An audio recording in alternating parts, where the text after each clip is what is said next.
Hello everyone, good morning and welcome to today's lecture. So today we are going to discuss about three things. One, materiality, one SA 402 and SA 450. Okay, so let's start with the concept of materiality.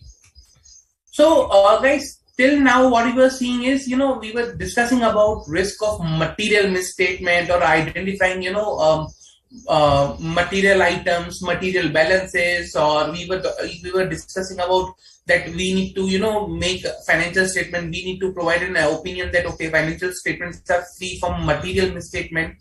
So what is this material? When I say materially misstated, what is material in that? So, for example,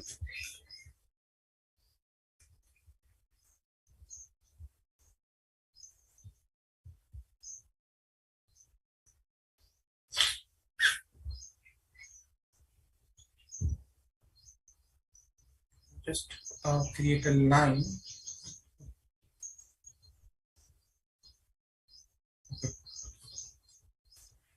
So when I say material misstatement, okay, then I am referring this word material over here. Okay, I am referring to this word material over here. Now, why? Reason because this word material over here is very of important nature. You need to decide that what is material, what not is material. Okay. Now, when I say material, material means something which can influence the decision of the user or the reader of the financial statement. Okay. So, for example, let's say in P&L,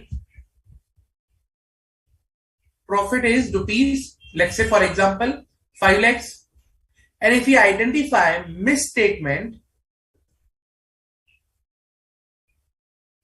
of rupees 2 lakhs, that is near to 40%. So if in a financial statement where the profit is of 5 lakh and we identify misstatement of 2 lakh, that is 40%. At times we say that it's a material misstatement.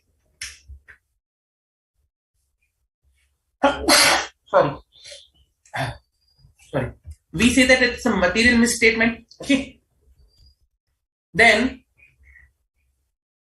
this material misstatement, like for example 40% over here, or let's say for example, whatever number it can be, 1 lakh, 2 lakh, or whatever, we say it's a material. Reason because in compared to the 5 lakh of a profit, we say this 2 lakh is a bigger amount.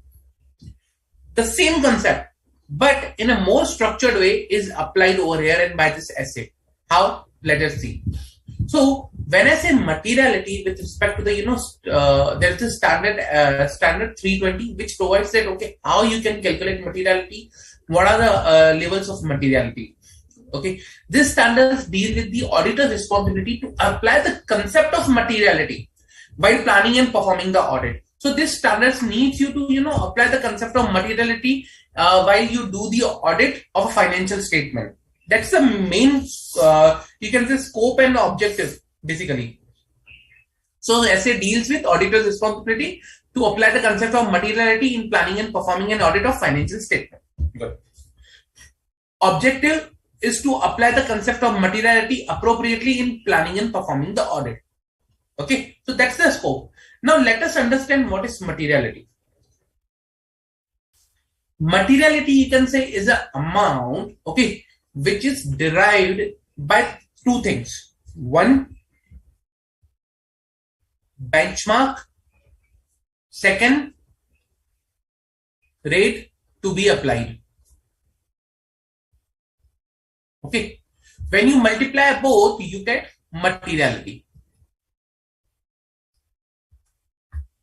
Now, what is benchmark? Benchmark can vary from audit to audit, assignment to assignment. Okay, benchmark is nothing but the base you are taking, to identify the materiality. So you can say base or focus area in an financial statement. That's the benchmark. And the rate to be applied is rate of materiality, we call it.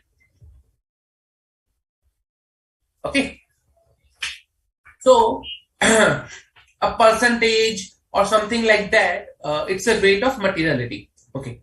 Now, when I say benchmark, there are certain factors which influence your benchmark, which affects your benchmark, on the basis of which you calculate whether this benchmark is appropriate or not. For example,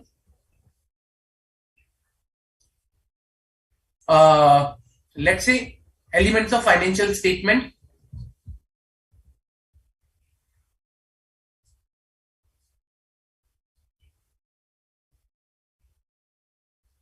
How? I'll tell you. Okay. I'll just provide here entity. Okay. Nature of business.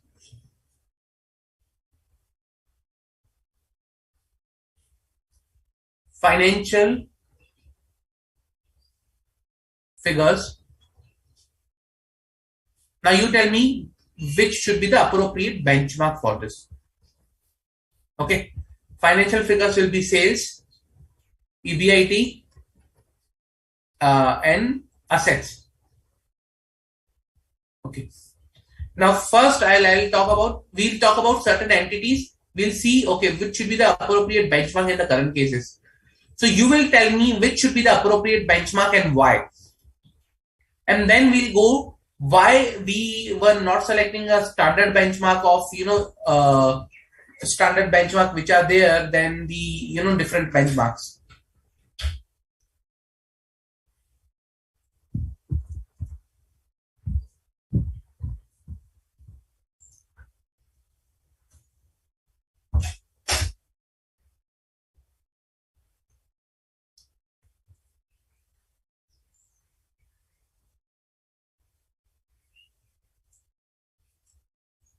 Okay.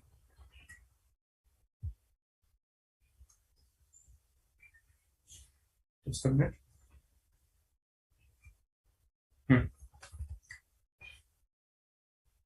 Let's say first example is I'll select one of the entity. I'll write the name of the entity over here. I'll provide you the nature of business that entity is doing. Let's say the entity is ABC Limited. Okay. Nature of business, it's a startup. It has a zero sales. Profit, let's say negative 10 lakhs because it's a zero sale. It has assets. The entity is, working on the assets and, acquiring further assets. So as of today, let's say assets are of rupees 50 lakhs. Okay. Second, DEF Limited. This is a normal company, like let's say, for example, listed entity.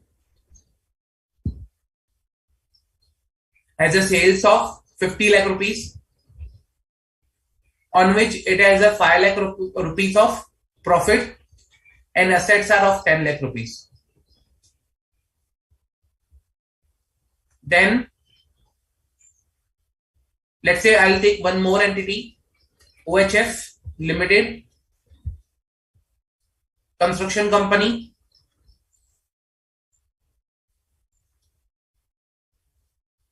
Okay, in the current year it has zero sales because most of the projects are in work in progress. It has if it has a zero sales, then let's say percentage of completion basis it has some amount. Let's say for example 40 lakhs. Based on completion of percentage of completion, it has a revenue of 40 lakhs. It has a profit of 3 lakhs, but it has a 2.5 CR asset.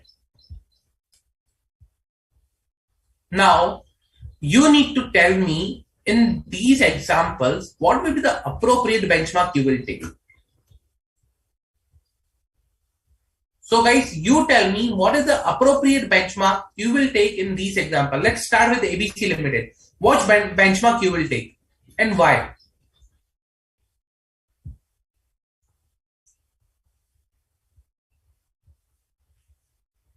This will help you to understand the concept of materiality. So which benchmark you will take for ABC Limited and why?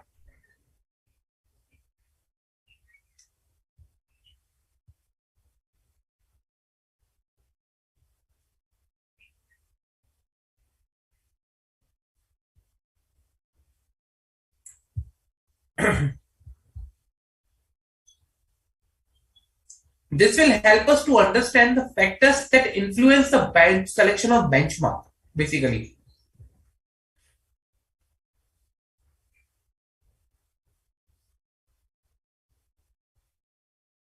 ABC Limited, which benchmark you will select and why?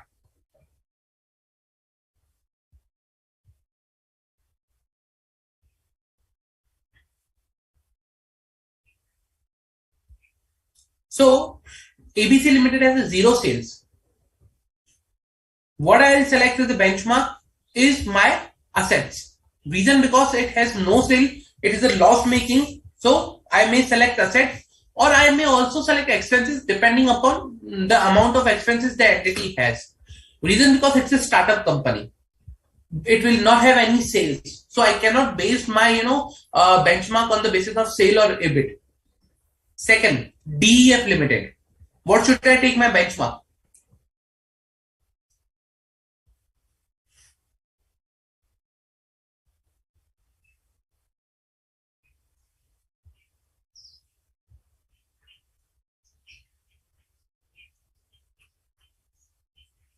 What should I take my benchmark, guys?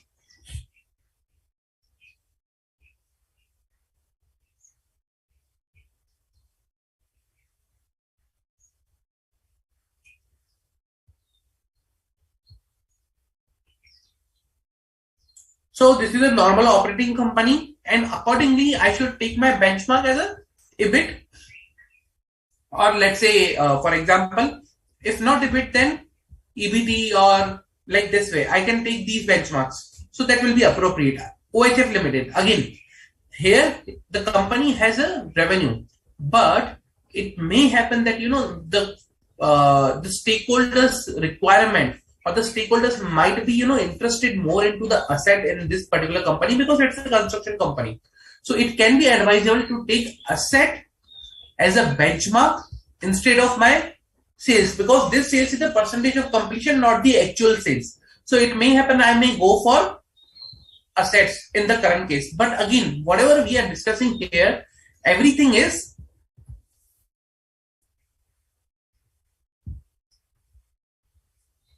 professional judgment. Whatever you are discussing, whatever you are giving suggestions, whatever you are giving your answers, or whatever I am discussing, it's a professional judgment. Selecting a benchmark is a professional judgment in the case of materiality. Okay. So now, when I say this particular selection of benchmark, okay, the elements that affect the selection of benchmark, sorry.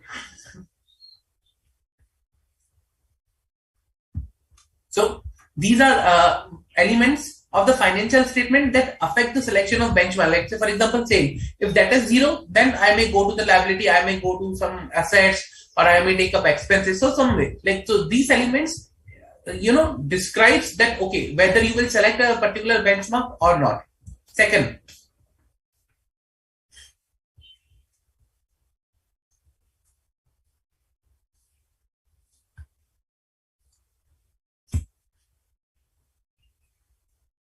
attention of the user. On which area the user is paying more attention in the financial statement, that can be also your benchmark. Third, nature of entity. For example, if it is a startup, then my benchmark can be subject to the sales. If there is no sales, then my benchmark can go to profit, or if there is no profit, sorry, it will go to asset. So nature of entity. Entity is ownership. Ownership means whether it's a debt financed or equity. Okay. In debt finance, maybe the benchmark, the appropriate benchmark can be EBIT, subject to, because for a company which is the debt finance, people will more into the earnings before interest and tax. For a company on the equity basis, people will be more onto looking after profit before tax, but after interest. So that's why entities ownership also determines somewhere whether what is the correct benchmark you need to select. And the last one is the volatility of the benchmark. Volatility reason because, let's say for example, the particular benchmark is not stable. Okay, since last 3 years or 5 years, the sales is fluctuating. And in that case, it will be not advisable to take the appropriate that particular benchmark as the appropriate benchmark. So benchmark that may be appropriate depend upon the circumstances of the entity, category of the reported incomes, profit before tax, total revenue, gross profit, total expenses, or total equity, or you can say net asset value. Okay, these are certain things or the benchmarks that are used to calculate the materiality. Okay. So once I decide my benchmark, I apply a rate based on my benchmark and I calculate a materiality. Now, when I calculate a materiality, I need to calculate the materiality as a whole for financial statement. So this will be materiality as an whole for financial statement. Now one question, guys. Let's say for example, this is a materiality whole for financial statement, but there is a related party transaction.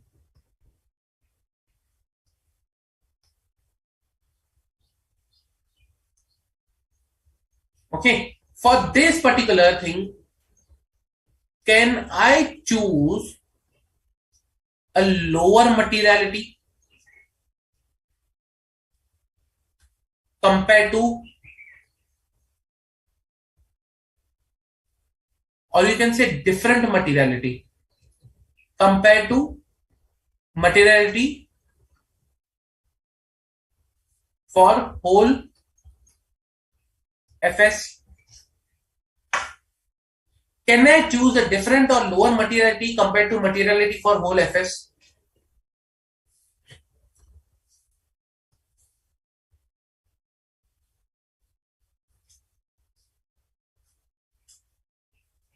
Come on, guys.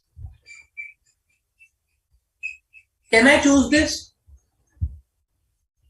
Can I do this? Basically, is it allowed?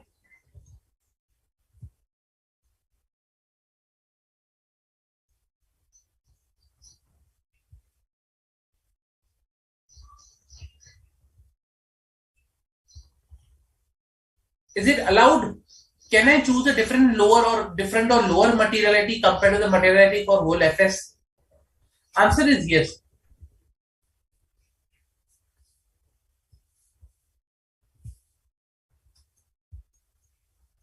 Why? Reason because there might be certain transactions, there might be certain amounts which require you to set a materiality level different, okay, than the materiality that is determined for the purpose of whole financial statement. Okay, in specific circumstances, entity, okay, in specific circumstances, the entity or organization or company can choose, or for certain transactions, account balances, or for certain financial statement line items, can choose a materiality, okay, which is lower and different for the materiality that is determined for the whole financial statement. Okay. Now the reason is that, okay, these transactions pose a higher risk. These transactions may pose a different type of risk compared to the whole financial statement, and that's why a different materiality is desired for these types of transactions.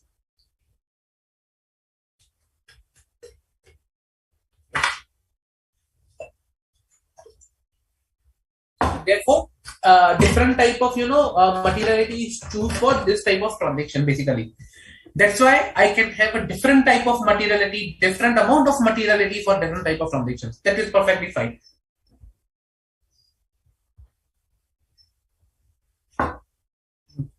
Okay. Now, the question will again come is percentage.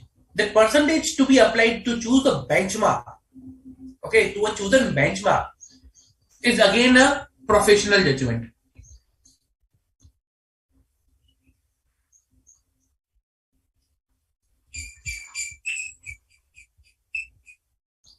What percentage you need to apply, the relation between the percentage and the chosen benchmark, okay, or for example, higher percentage, lower percentage, you want a higher materiality, lower materiality. So these could be, totally dependent upon your professional judgment. There is no specific, that guidance or standard way of calculating, like, no, if it is a profit, apply 10. If it is an asset, apply 2%. No.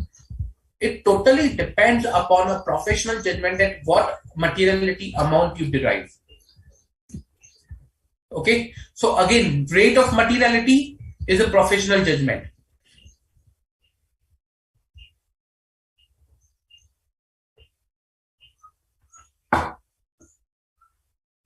Okay. Then let's go back to the notes and see. So defining materiality. Materiality as a whole for the financial statement, we need to determine materiality as a whole for financial statement. We need to determine materiality for specific classes or transactions or balances in a financial statement. Reason because told you that, okay, I would be expecting a higher risk and I want a lower materiality or lesser amount of materiality than compared to the materiality for the financial statement as a whole. Reason because those items are critical. They can influence the economic decisions of the user, and they are, critical from the reporting point of view also. So I can select a different materiality. That is fine. Determine performance materiality for the purpose of assessing risk of material misstatement and determining the nature, timing, and extent of the further audit procedures. Very important. Performance materiality. Now, if you see performance materiality, what is like performance? What is the difference than the materiality we were discussing as of now?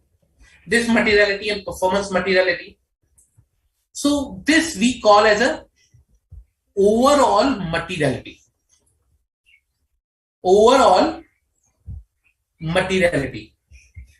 Or the concept you can say OM as of now. Now, when I talk about performance materiality, means the amount, it's the amount that the auditor has decided for the financial statement as a whole to reduce the appropriate low-level probability. To reduce the appropriate low-level probability that the total or aggregate of the uncorrected misstatement or undetected misstatement, okay, should not exceed the materiality for the financial statement as a whole. So, for example,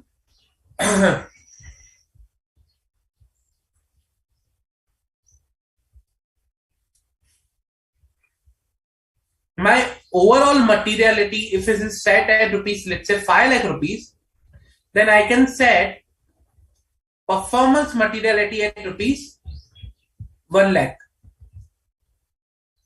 Okay. I can set performance materiality at rupees 1 lakh. Now, what this performance materiality will help me to achieve? This performance materiality will help me to achieve, the chances that total of all uncorrected misstatement or the misstatements which are immaterial together may cross an amount of 1 lakh. So, for example, I identified a misstatement that was of 20,000.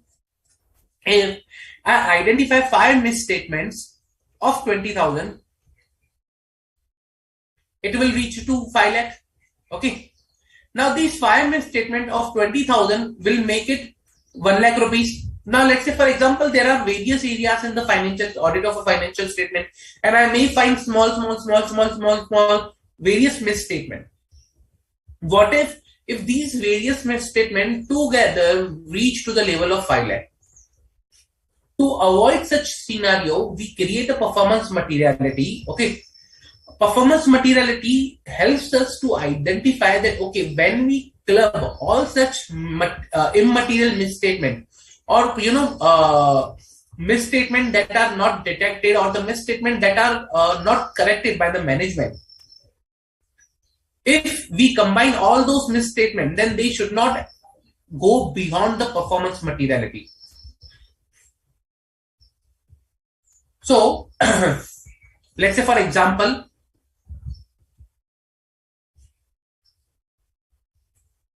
now I decided 1 lakh rupees is my performance materiality. Okay. So in this current example, I decided 1 lakh rupees is my performance materiality. So if I get 6 issues of rupees 20,000, okay, which are not corrected,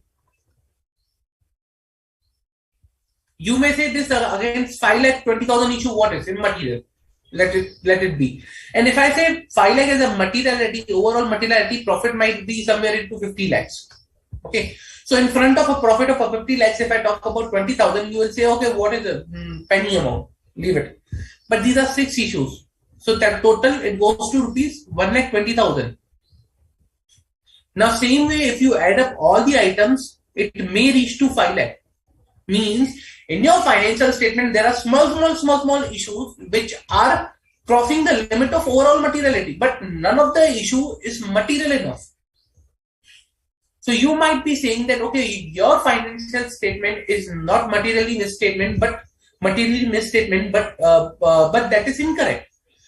Although the misstatements are small of amount, are of not that much big amount, but still that is in total, in aggregate, making your financial statement materially misstated.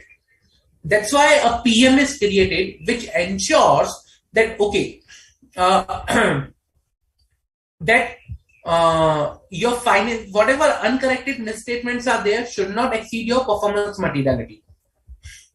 Okay, so this performance materiality, a lower amount than overall materiality, is prepared or is decided to reduce to an appropriate low level, that the probability that the aggregate of all uncorrected and undetected misstatement in a financial statements do not exceed the materiality for the financial statement as a whole.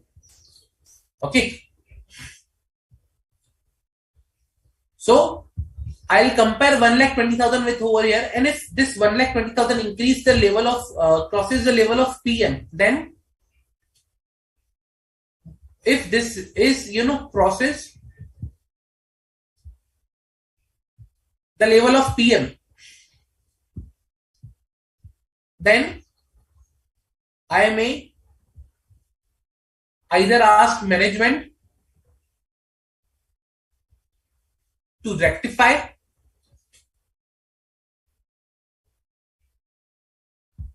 or I will qualify or modify my audit report.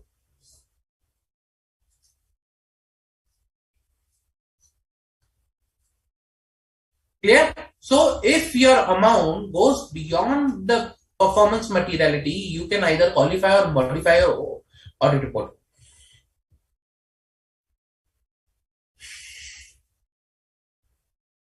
Okay. So, and if your total misstatement is less than this amount, less than 1 lakh rupees, starting from 0, at this particular portion, it will not impact your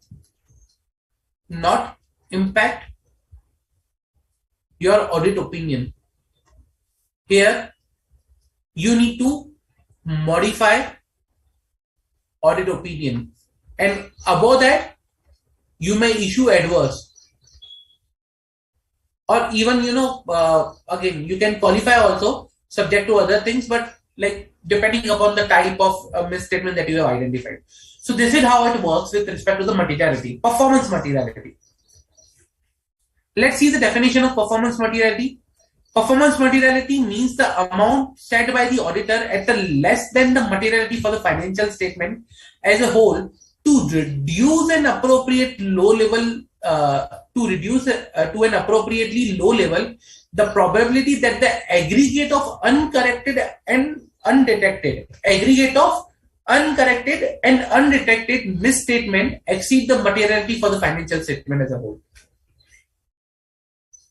Okay.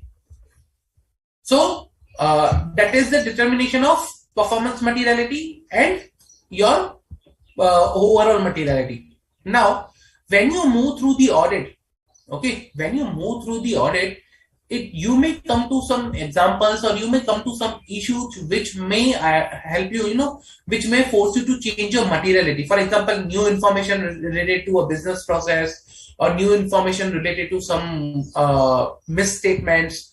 So for example, let's say I'll give you one example. So let's say rupees 50 lakhs was profit or EBT. You applied 10% rate of materiality.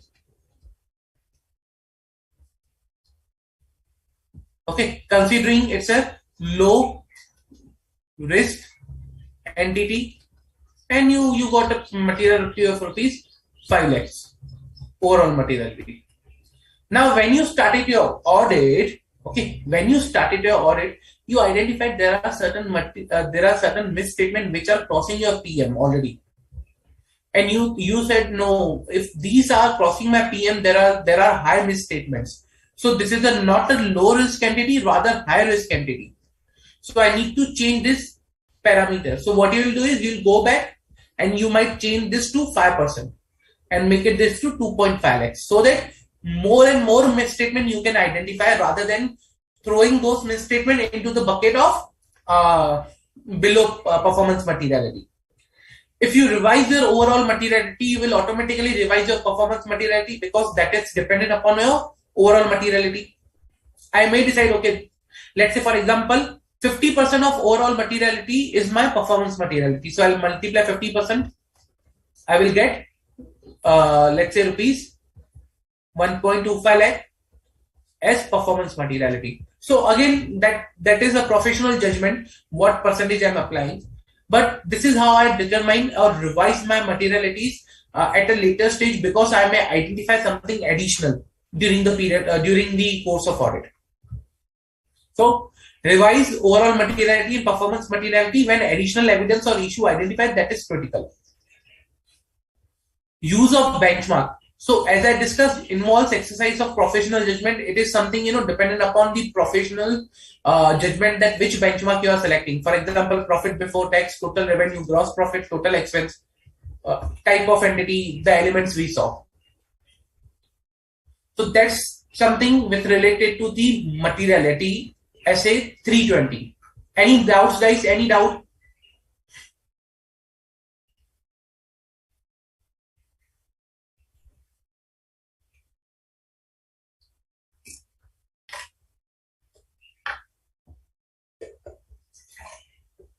Any doubt?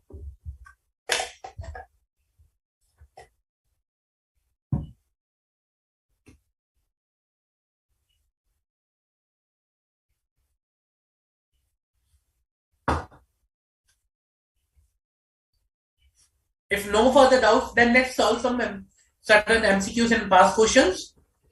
Okay. I would be expecting answer from you guys.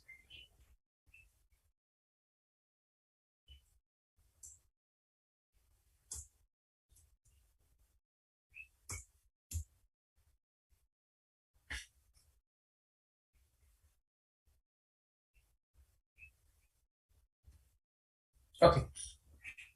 Mr. A, the audit partner on audit of ABC Limited, provided information regarding factors that may affect the identification of an appropriate benchmark. As per his understanding, the nature of the entity, where the entity is in at its life cycle, the industry, economic environment in which the entity operates affects the identification of appropriate benchmark for materiality calculation. However, Mr. C, the audit manager, had an opposite view, that the materiality calculation should be based on objective parameters that should be static and should not be influenced by any subjective factors which are affected by internal or external factors. So you need to kindly guide whether the understanding of Mr. C is correct or not. What are the options? Yes, the nature of entity, where the entity is in its life cycle, the industry, economic environment in which the entity operates affects the identification of appropriate benchmark? No, the nature of entity and these things does not affect the identification of their benchmark. Materiality calculation should be based on objective parameters and that should be static and should not be influenced by any subjective factors which are affected by internal or external factors. The materiality calculation should always be done on the basis of profit or net earnings basis, that is either EBIT, EBT or PAT. So what is the correct option, guys?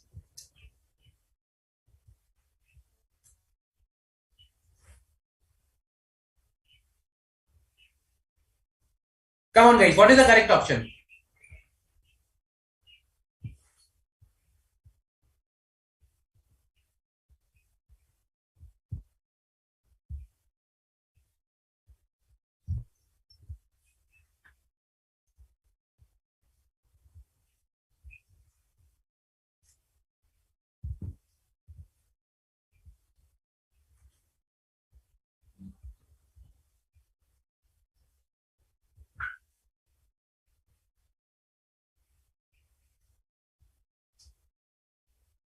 So what do you think should be the correct option in the current case?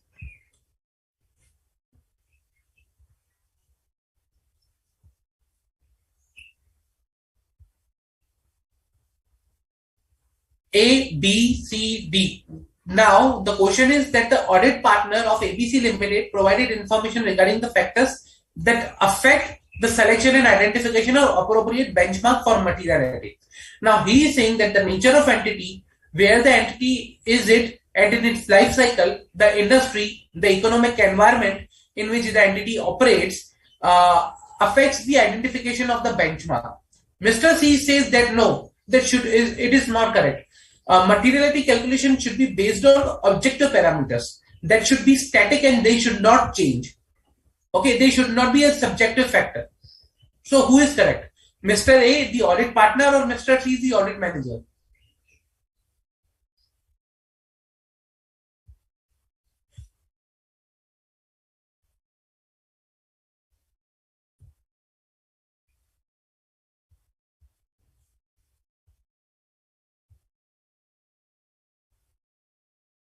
Come on, guys. Just now we discussed this particular point. So when I say factors affecting the selection of materiality benchmark, nature of entity, let's say for example construction company or startup, where entity is in life cycle, startup, established or declining, industry, economic environment in which entity operates, plays an important role in determination of your materiality. So the correct answer is A. B says no, then it is wrong. C says on a basis of objective parameters, then also it's wrong. D says you need to select profit based, then it is also wrong. So the correct answer is A. Let us go to the next one.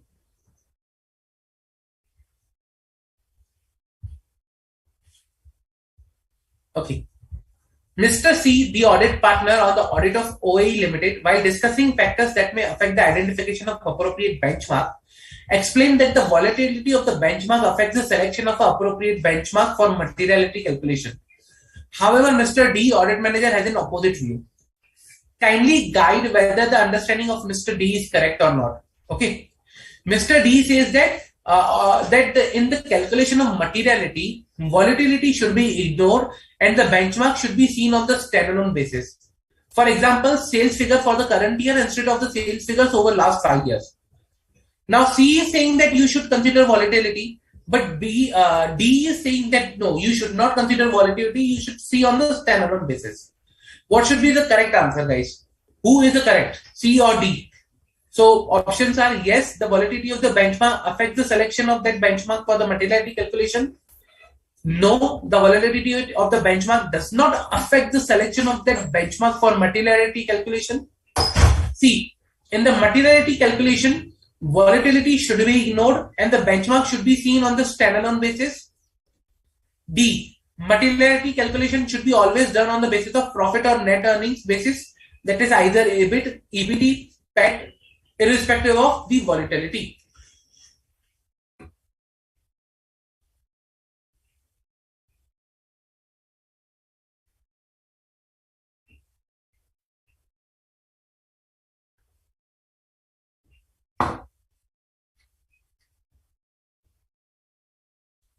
So what is the correct option, guys?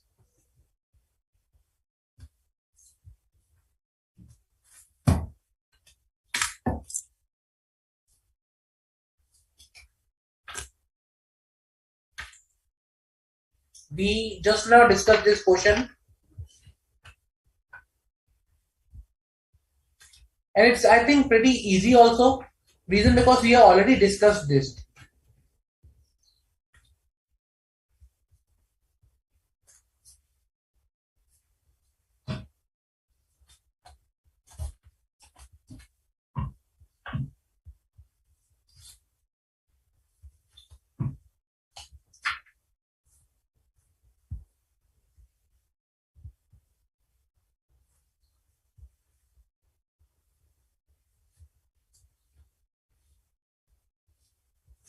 Come on, guys. What is the correct option?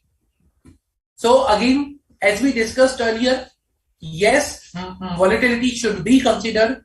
If a benchmark is not stable, let's say for example, last year the sales was 10 crores, this year it's only 1 crore. In the next year it's 40 crores. I cannot select that benchmark. Reason because that benchmark is a volatile. It is not stable over the years. I need to select benchmark which is stable and free from exceptions. Okay. So in the current case, this particular benchmark, I need to see the volatility. I cannot ignore the volatility. So B is incorrect. C is incorrect. D we already know it's incorrect. So correct answer is A. Clear? Any doubt, guys? Any doubt with respect to materiality concept or SA 320?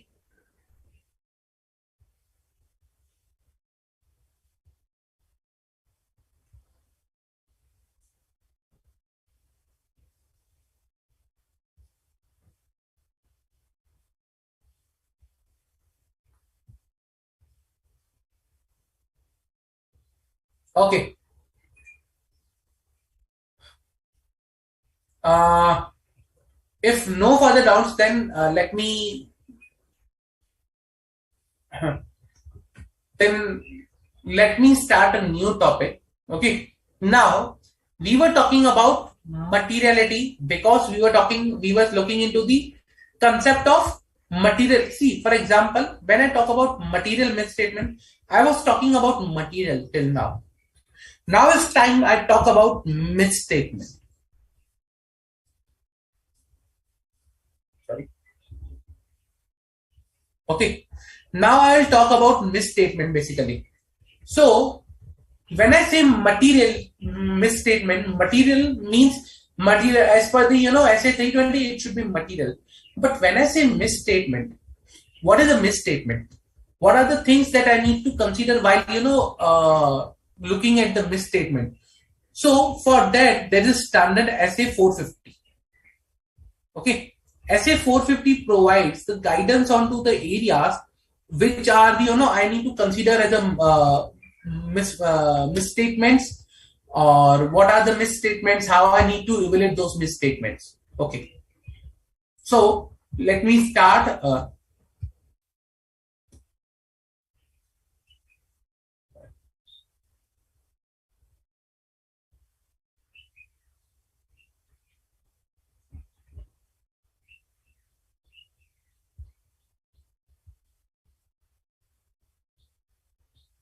Okay,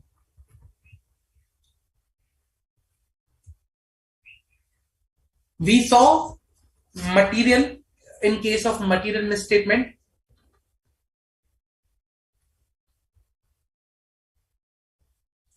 that material is as per SA 320. Now it's turn to see into the misstatement. When I say misstatement, what is a misstatement? So guys, you tell me what is a misstatement means. When I say a misstatement, what do you mean by a misstatement?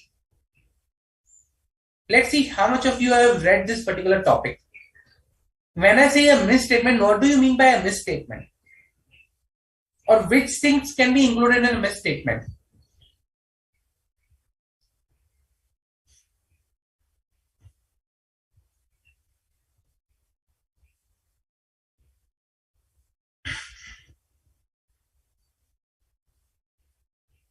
Okay. So for example, I'll give some examples. Difference in amount,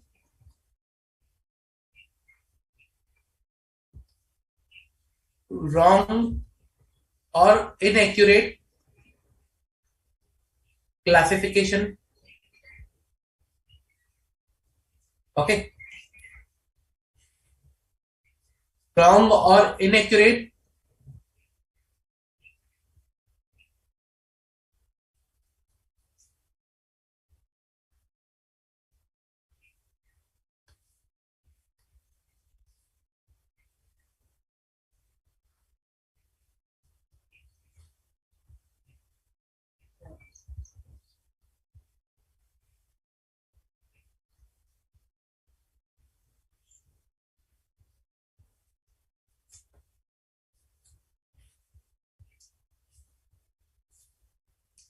Wrong or inaccurate presentation. Okay. Or you can say, or disclosure in financial statement.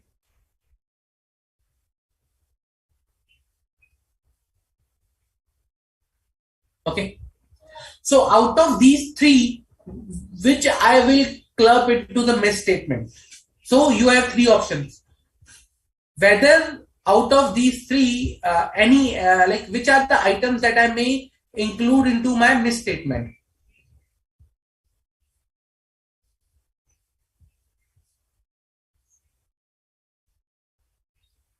So you need to tell me whether I will include difference in amount into my misstatements, whether wrong or inaccurate classification I will include in my misstatement, or whether wrong or inaccurate presentation I will include my misstatement. So let's say, for example, when I say wrong classification or disclosure, I say amount is correct. There is no difference in the amount in the current case. So out of these three, which are the misstatement that I may consider?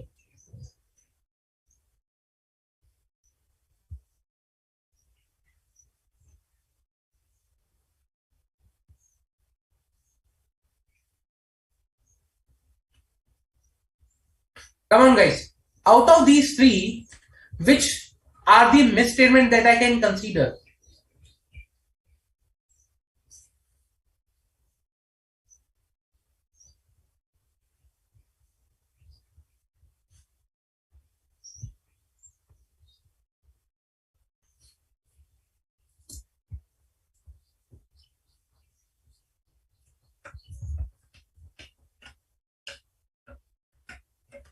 Namita, can you rewrite your answer? I think it's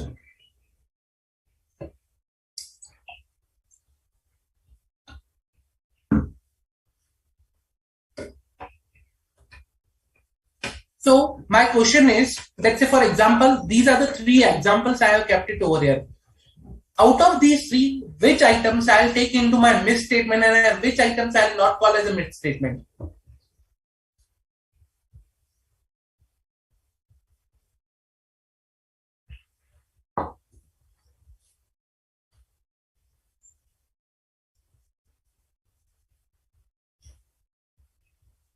Okay.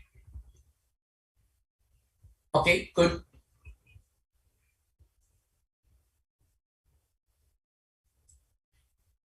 Good, Namita.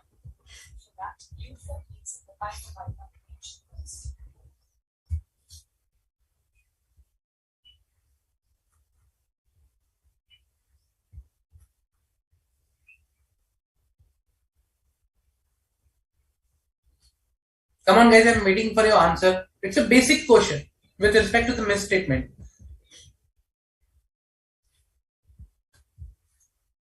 You should be aware that what are misstatement. We normally use the term material misstatement, but what is a misstatement? So that you can understand whether it's the material or not.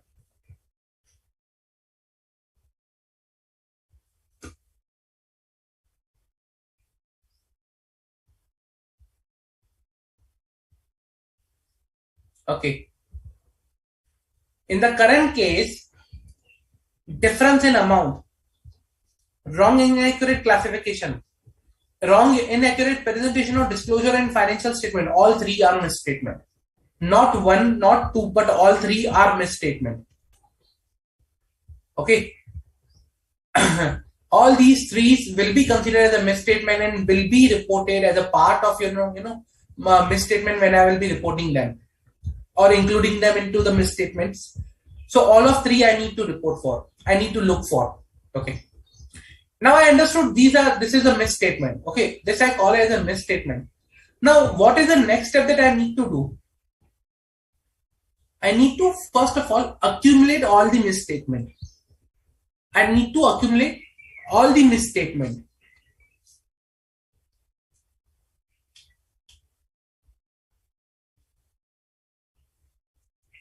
Why accumulate? Reason because once I'll accumulate, I'll then compare with materiality in order to understand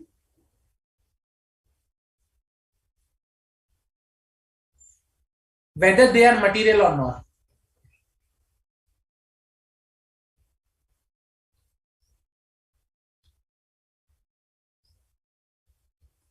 Okay.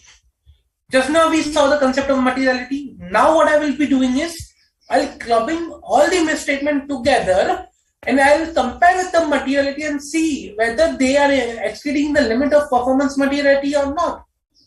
Okay. In order to identify whether there is a material misstatement present or not.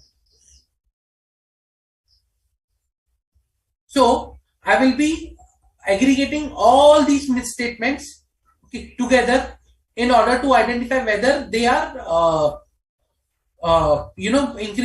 exceeding the limit of performance materiality or not, and that is very important. However, I need to bifurcate the misstatement on the basis of three grounds. Okay, I need to bifurcate the misstatement on the basis of three grounds. Basically, let's say for example, I'll tell you and you tell me what you should be doing in this particular case. The whole, let's say for example, purchase is of rupees 10 lakhs. You tested 20 samples of rupees total of totaling to rupees 2 lakhs. Okay. So out of 10 lakhs, you tested 20 samples, which totals to 2 lakh rupees. Now, out of this 2 lakh, you identified there's a misstatement in these 20 samples of rupees, let's say 10,000 in total. Okay. Now you tell me what is the mistake, what you will do in the current stage. Now, if you need to report the misstatement, if you need to report the misstatement,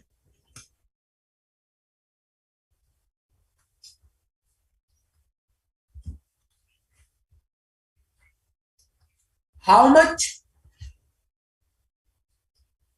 misstatement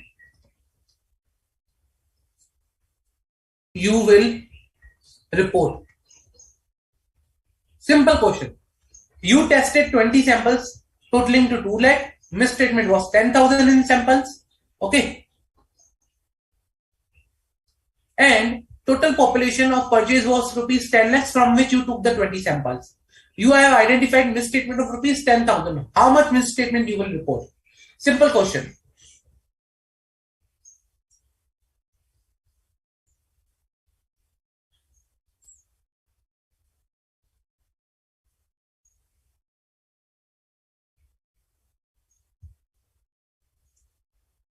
So how much misstatement you will report?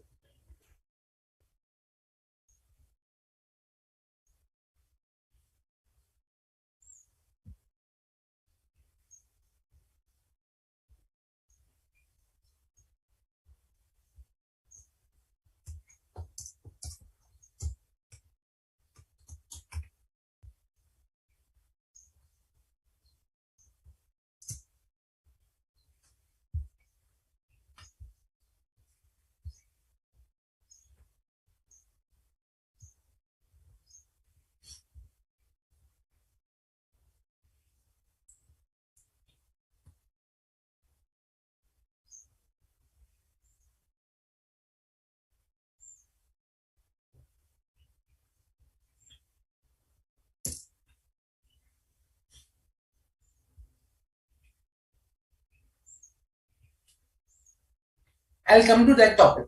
That is here. That is pending yet, Namita. I will come to that topic also because that's one of the points that I want to discuss over here. So let's say in this example, my misstatement will not be rupees 10,000 that I will be reporting, but what I will be doing is, if on 2 lakh rupees I have a misstatement of 10,000, then on 10 lakh, how much? I will be projecting my misstatement of samples on the total population. Okay. I will be projecting my misstatement of samples on total population. That will, let's say, for example, in this case, it was of, 10 lakhs. In front of 10 lakhs, it will come to rupees 50,000. This is known as the projected misstatement.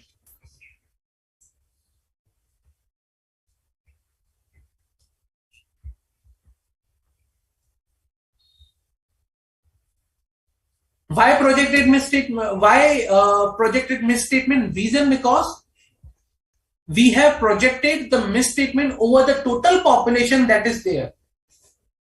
Okay, over the total population which is there, and this is done when do you identify misstatement while sample testing or while sampling.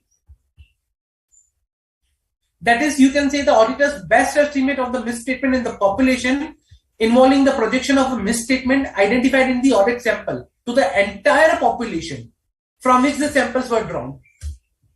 Okay. Now, again, there is a guidance given in SA 530 about the determination of projected misstatement and evaluation of the results. So, this again is on a higher level taken care by SA 530. Okay. Now, second misstatement is a judgmental misstatement.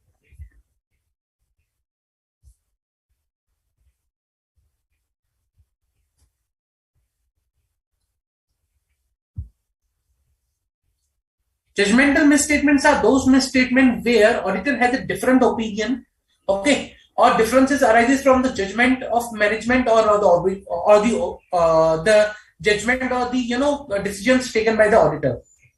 Okay, let's say different judgments in accounting estimates.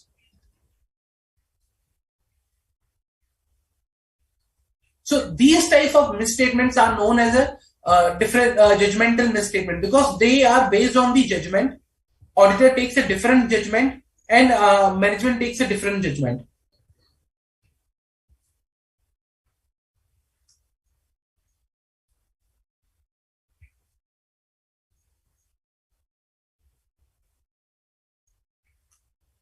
Okay.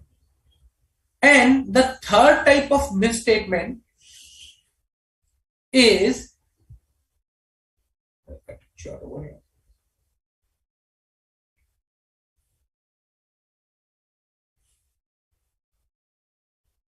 My factual misstatement.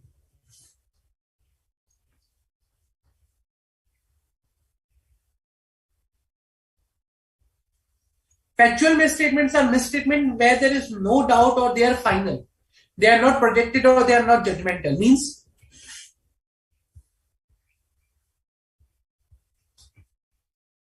they are final and require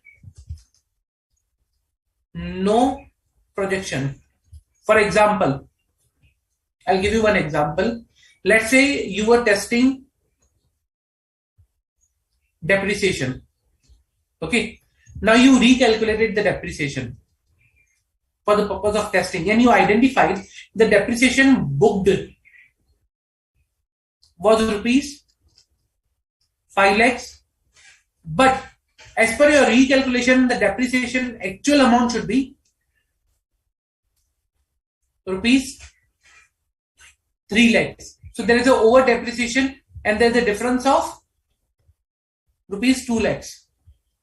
So this 2 lakh is a factual depreciation. It's a factual misstatement. It is not required to be projected because this is out of the population itself. So this is a factual depreciation.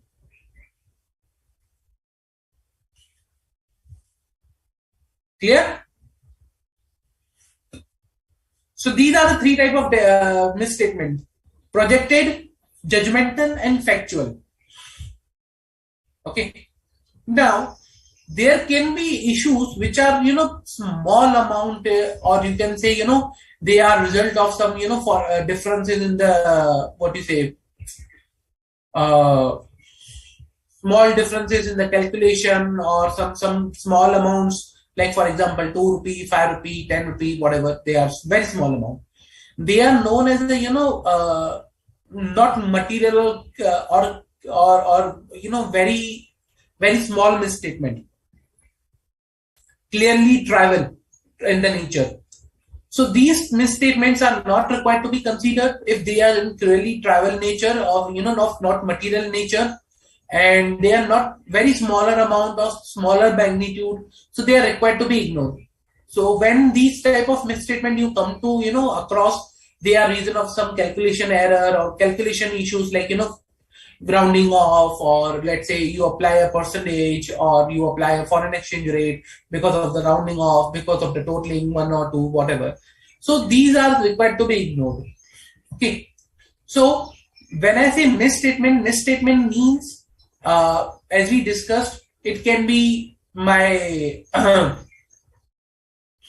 amount, classification, presentation, disclosure, but it should not include trivial or small amounts. Okay. So these are the basically things we need to consider while identifying the misstatement.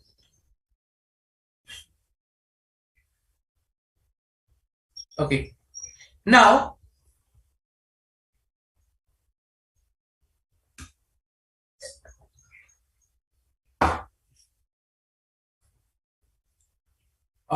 once you identify or accumulate the misstatement, we understood what are the misstatements. Once we identify and accumulated all these three type of misstatement, then what we are required to do?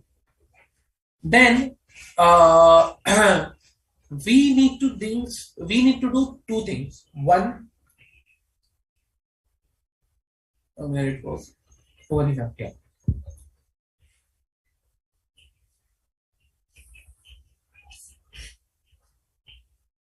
Once you accumulate the misstatement,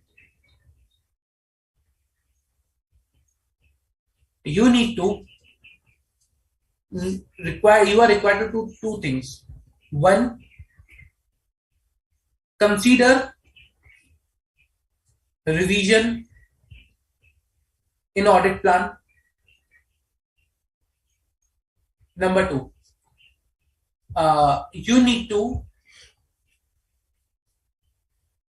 evaluate the effects of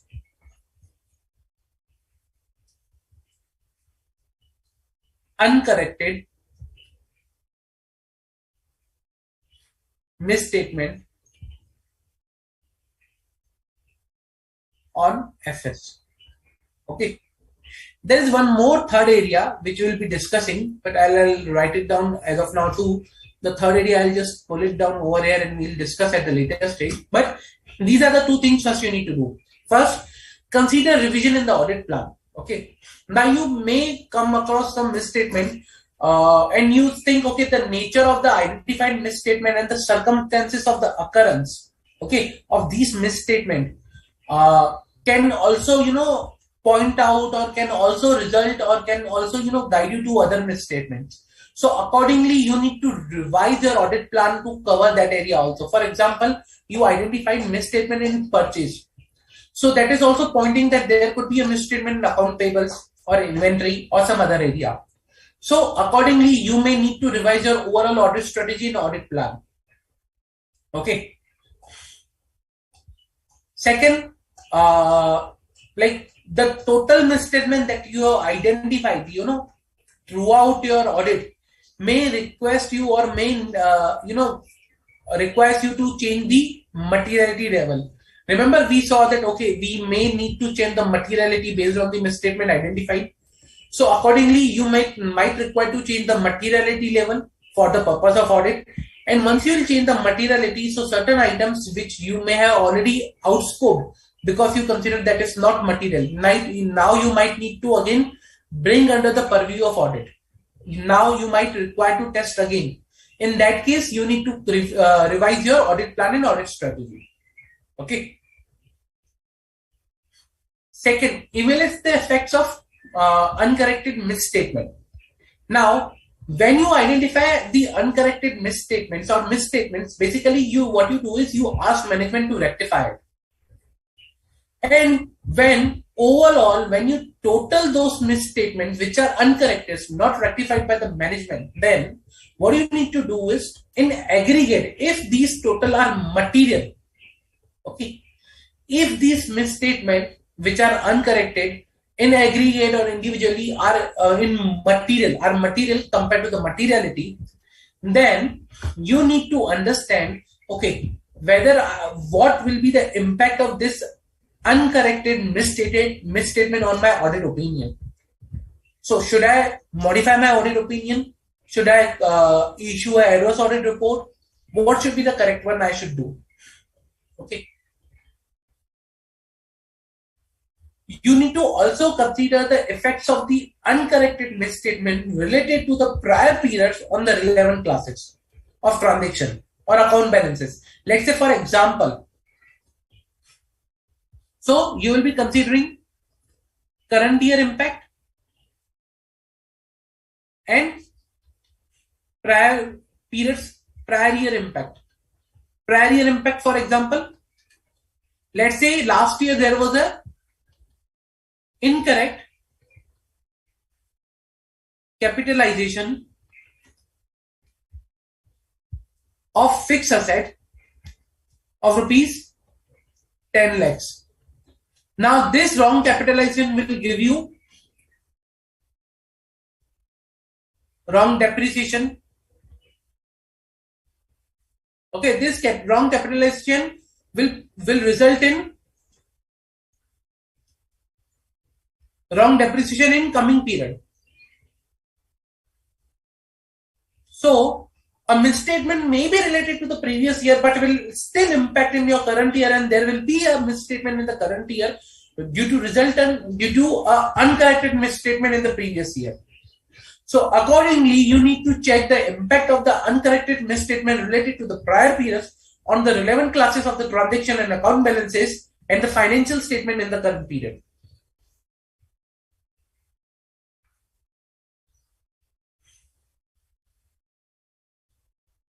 Okay. Now, these are the two important things that you need to do with respect to the misstatement. However, there is a third and very important area, that is communication. Now, you need to communicate the misstatement with management and with those charged with governance. Now, when you communicate misstatement to the management, you need to communicate on the timely basis all the accumulated misstatement during the audit, and you need to request them to correct those misstatement. Okay, you need to request to the management, please correct these misstatements. And if management refuse to correct all the misstatement communicated by the auditor, then you should understand the reason why they are not, correcting the misstatement. What is the reason behind? And you need to take, appropriate evaluations of those misstatements. For example, if management is saying, I'm not correcting the misstatement because you think there is a misstatement, but I do not think there is a misstatement. Or management says, no, you are wrong. It is a judgmental misstatement. Your judgment is wrong. I will not correct the misstatement. So accordingly, you need to consider its impact on the financial statement. Okay. Now, when you communicate misstatement to those charged with governance, okay, you need to provide them, okay, what will be the impact of those uncorrected misstatement. So when I communicate to the management, I communicate all the misstatement, but management might choose to rectify some and might choose not to rectify some. Those which are not rectified, I will communicate to those charges governance. These are the misstatements which are not rectified by management. and I'll then provide them that effect. Okay, this could be the effect on my audit opinion. Okay.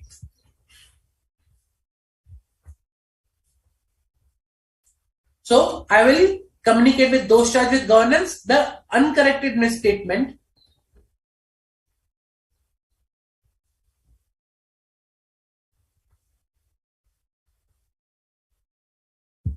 Okay, which are left or not corrected by the management. Let us now see some of the notes that I prepared. Okay, so SA 450 says that evaluation of misstatement identified during the audit. Okay, so we understood what is the misstatement, what are the types of misstatement, how we need to evaluate, and that is the guidance provided in SA 450. Okay, so materiality, or whether it's a material or not, SA 320, but when I talk about misstatement, it is SA 450. How to identify misstatement, what are misstatement, and how to evaluate the misstatement, basically, whether it's a material or not. So the objective of SA is to evaluate the effect of identified misstatement on the audit and evaluate the effect of uncorrected misstatement on the financial statement. So what this SA says that accumulated misstatement identified during the audit, other than those are of clearly trivial in the nature, are required to be accumulated. Okay.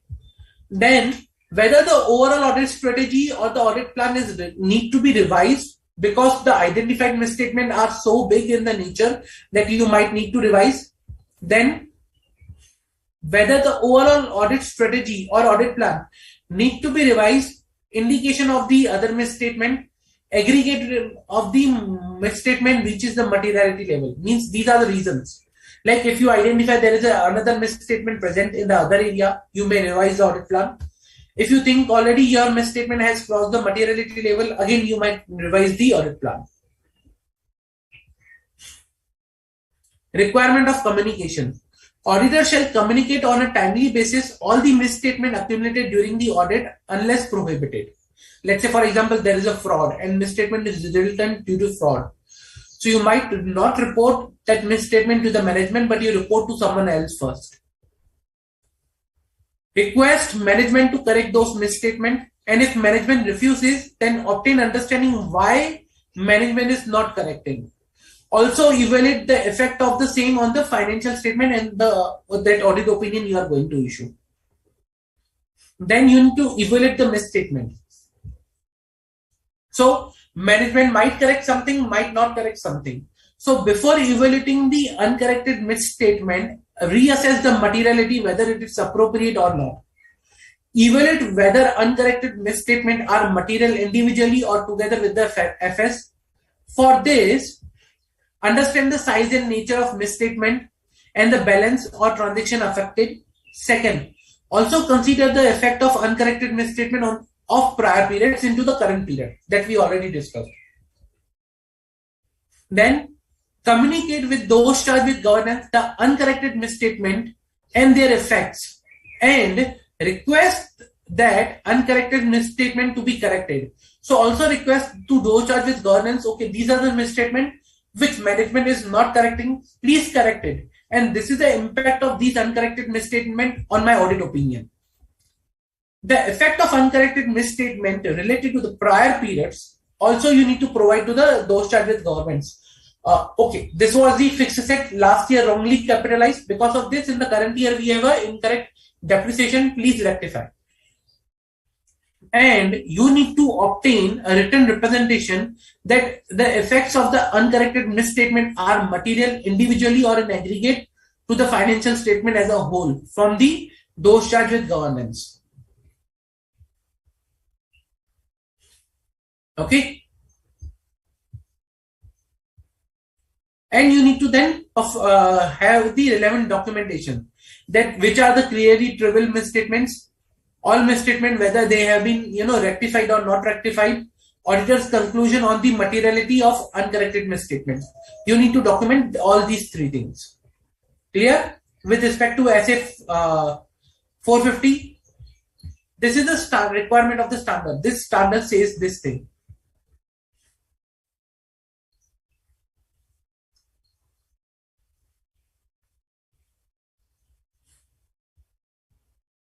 Any doubt, guys?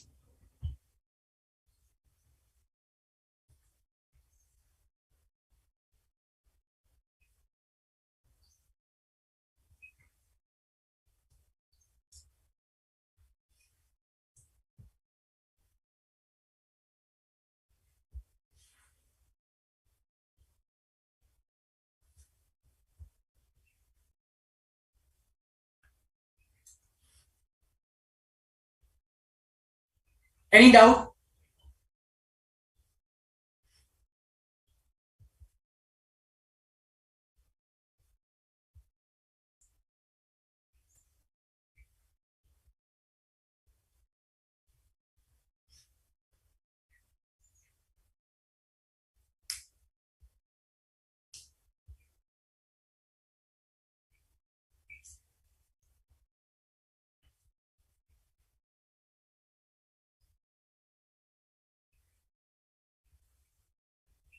Okay. So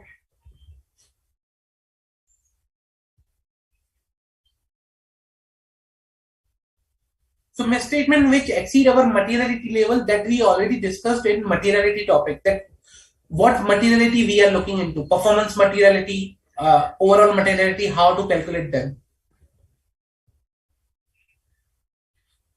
See, when the question is when the management is different in the judgment, then why we call it as a misstatement? Reason because our judgment is based on some facts, some data, some opinion, or we may hire an expert also. There is a bias present at the end of the management, unless and until we are sure, okay, this is not based on the biasness or both judgments are correct, we still can classify that as a judgmental misstatement. Okay. Now, if you think that, okay, the judgment passed by the management or the judgment taken by the management is also correct, and the judgment which is taken by you is also correct, then you may not classify that as a judgmental misstatement. But in most of the cases, that will not happen. Reason because if the judgment taken by the management is correct, then why will you take a different opinion? Why will you have a different opinion? So when you have a different judgment or different opinion, you need to ask yourself also that why my opinion is different than the management. On the same side, on the other hand side, you need to ask management also that why their opinion, their judgment is different than yours. But again, that is something you need to evaluate, and one of you or the management has to be wrong, or they will be wrong on the judgment. Okay. And if the management is wrong, we'll say the judgment is, there is a judgmental misstatement. If the management is correct, then you will revise your judgment, you will take a different opinion, and accordingly you will recalculate your estimate. And then you will recompare. Okay. So when you do the audit in the current period, you may ask, the management, okay, the financial statement of the last year, the communication made by the auditor to the management, let's say representation letter issued by the management. So see, in the current case, management issues a representation letter that all the uncorrected misstatement are not having any material impact on the financial statement. So same way you can obtain a management representation letter which management issued in the last year to the previous auditors.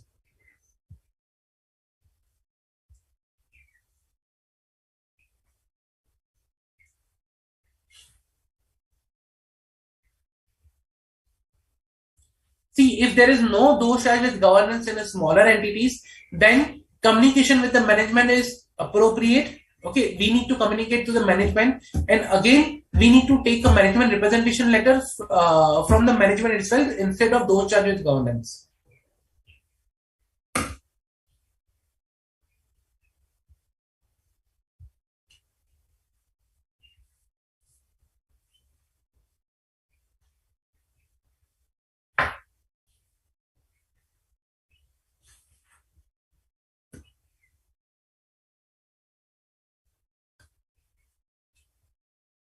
Okay. If no further questions, I'll ask you one question and let's see how much clarity you have received for this particular topic. Okay. Let's discuss one question and then there are more questions that we need to talk about for this particular topic. Let's start. Yeah. Okay. Let me pose one question first. Let's say, for example,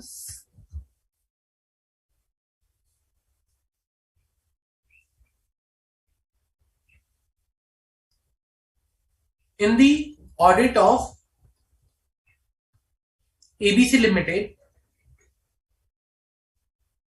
you identified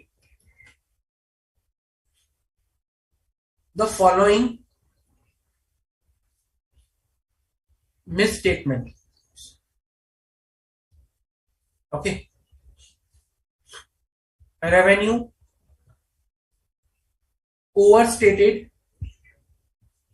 by rupees 5 lakhs. Then expenses overstated by rupees, let's say 3 lakhs. Depreciation overcharged by rupees 2 lakhs. Okay. Then this was P&L related. Now balance sheet related misstatements. Accounts payable are overstated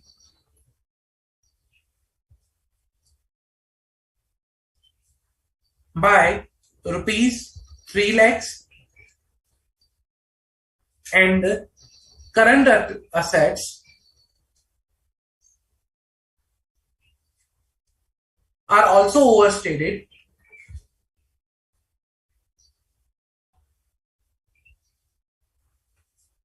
by rupees 3 lakhs. Okay. So these are the misstatements that were identified. Now your audit manager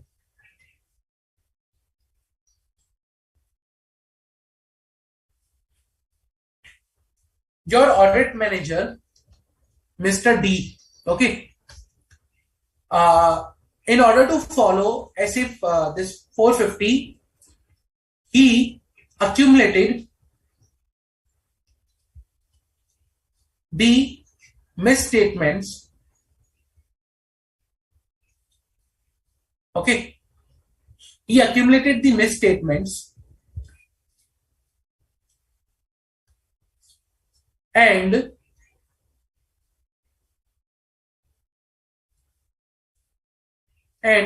he concluded that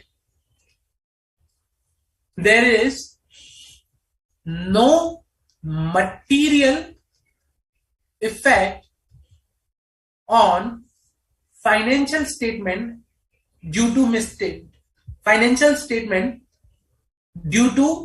offsetting of these misstatement.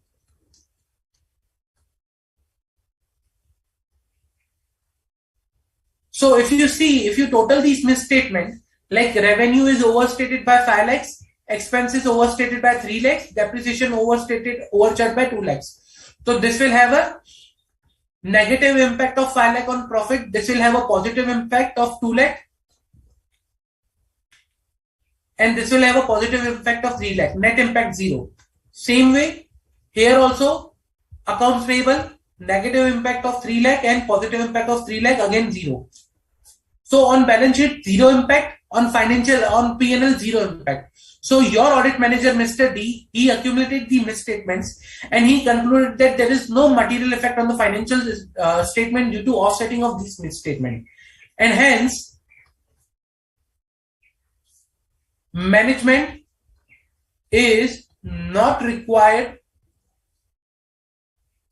to rectify any misstatement. Okay.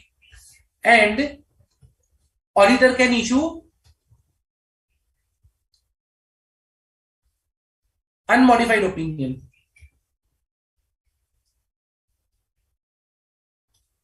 Now you need to guide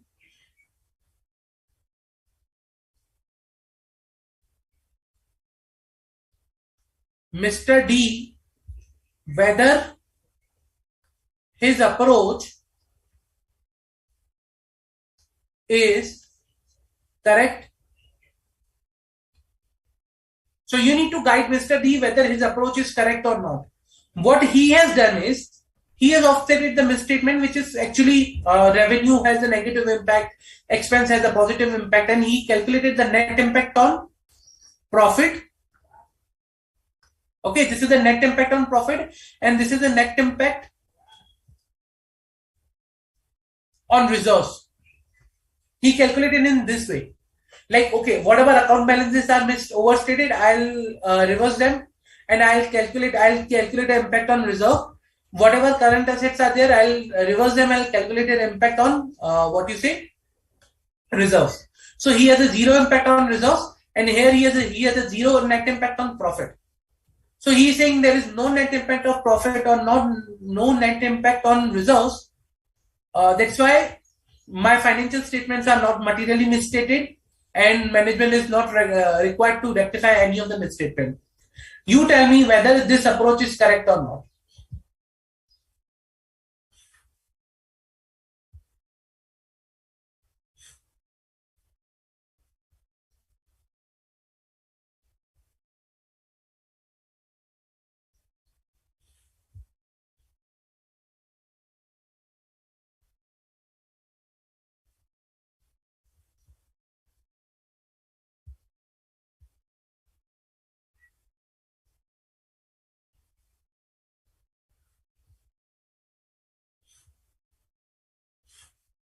Come on, guys.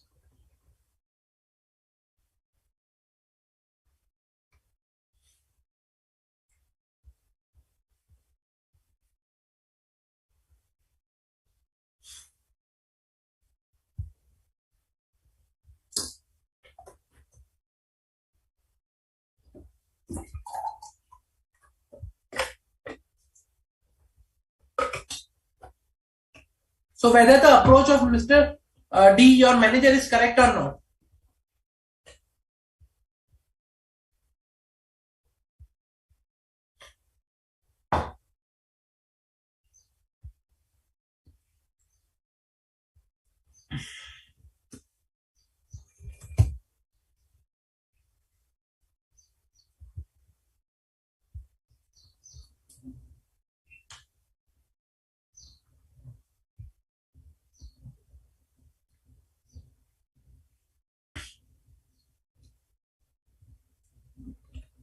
So in the current case,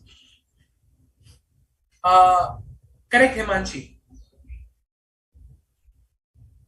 In the current case, correct, Namita. We are not required to offset the misstatement, okay, of different account balances. If it is the same account balance, we might consider, but again, we need to see the nature of the misstatement. But here in the current case, clearly we are not required to offset. So this approach is not correct. What he needs to do is, instead of this, he needs to consider the individual misstatement and needs to total them. Let's say, for example, 5, 2, 3 means total misstatement is of 10. Not the impact on the profit, but overall misstatement. Like on absolute number, he needs to consider absolute number. So in both cases, he needs to consider absolute misstatement instead of net impact, and offset is not correct, and hence the approach followed by Mr. D is not correct. You cannot offset individual misstatements.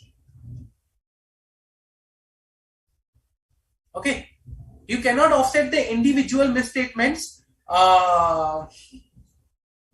because they are of different nature, they are of different account balances, they are of different area. If you club them, it will be inappropriate. Clear?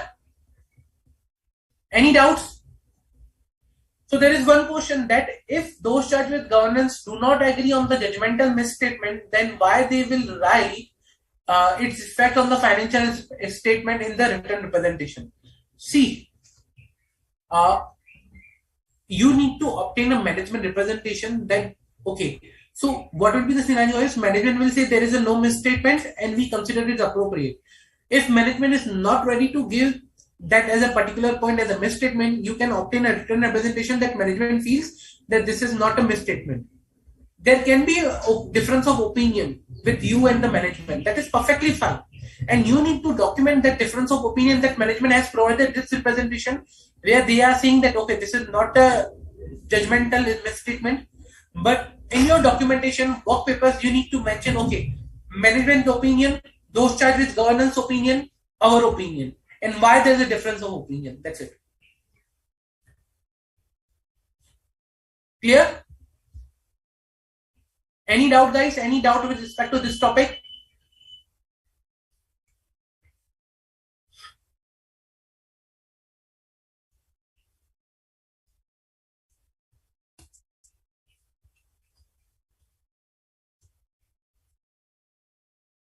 Any doubt, guys?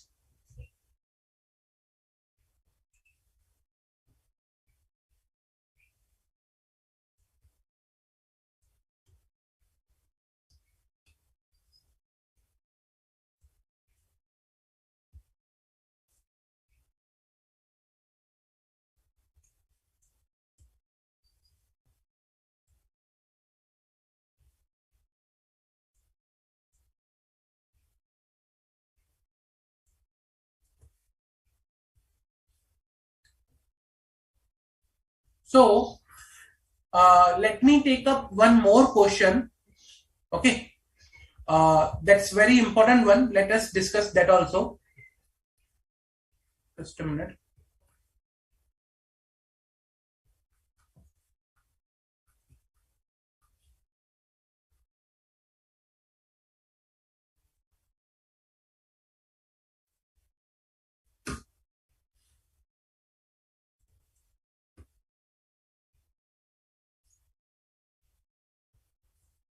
So that is asked in one of the you can say RT. This is asked in uh, final exam, that is May 22. Let us discuss the answer also.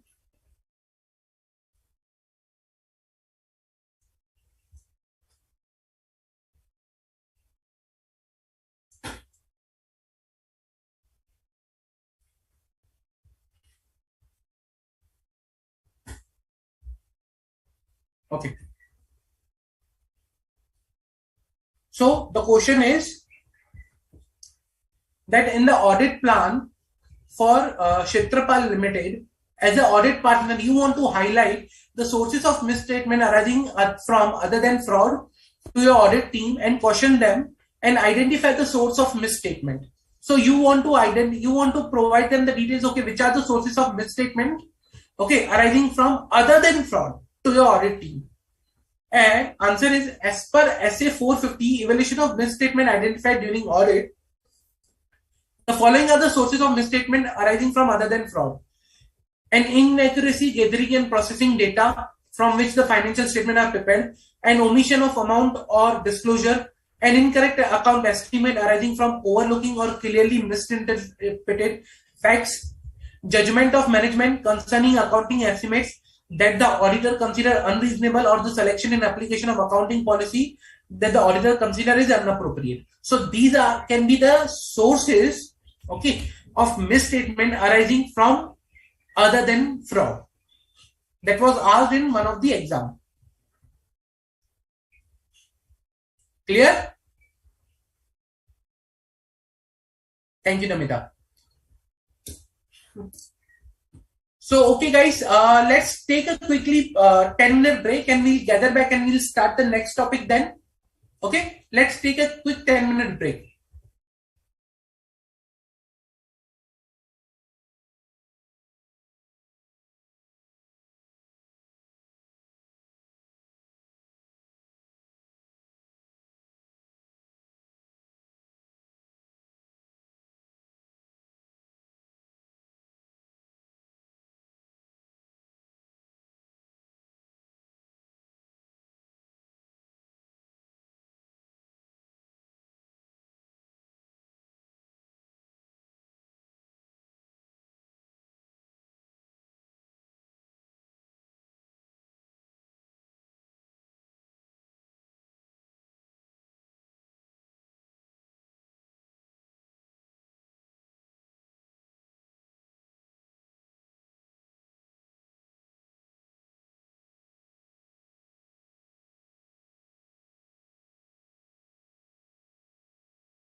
Okay. Hello everyone. Welcome back. So we discussed about the material misstatement. Basically, material means materiality as per SA 320 and misstatement means evaluation of misstatement as per SA 450. Okay. Now we'll go to the next topic for today, that is SA 402. Now, SA 402 is related to the uh, audit consideration relating to the entity using service organization. Okay, what are the points that we are required to look into when an entity uses a service organization, and what are the things we are required to see in that? Okay, let's start with that. So let's understand first certain things, certain terms with related to SA 402 that we are going to discuss in next 1 hour. Okay. So when I say service organization, what is a service organization? So let's take one example. ABC Limited. Now this ABC Limited, okay, basically is, let's say, entity that you are auditing. Is the entity that you are auditing. Now this ABC, sorry, yeah, okay. So this ABC Limited is the entity that you are auditing, and you will be, issuing opinion on the financial statement of ABC Limited. Now, what is the scenario is that this entity provides or uses some of the services from another entity. Let's say DEF Limited. Now DEF Limited performs HR function, certain compliances,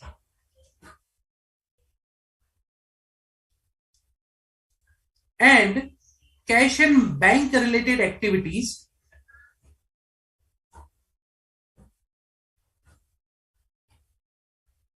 for ABC Limited.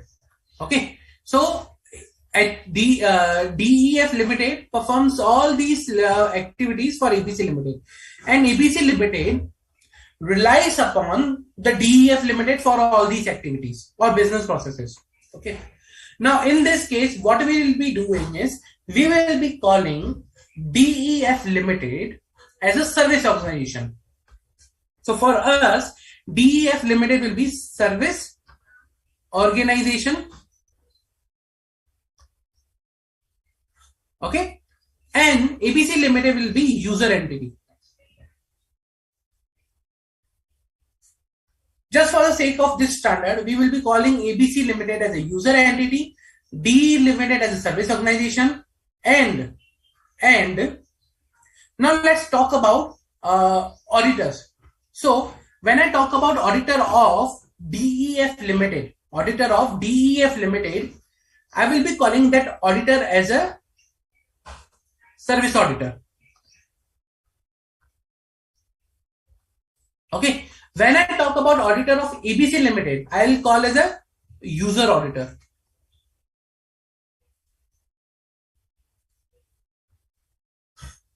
Okay, clear? User entity, service organization. Then service auditor, user auditor. Clear?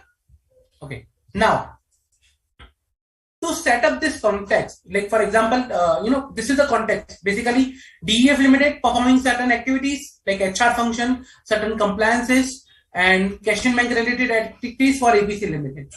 You are the user entities, user auditor. You will be user auditor for this particular standard. Means you are the auditor of ABC Limited. Okay. Now, what is the role of you when you are auditing? Let's say, keep this aside. Now, when you are auditing an entity, when you are auditing any entity, what you are required to do is you are required to follow SA 315, understanding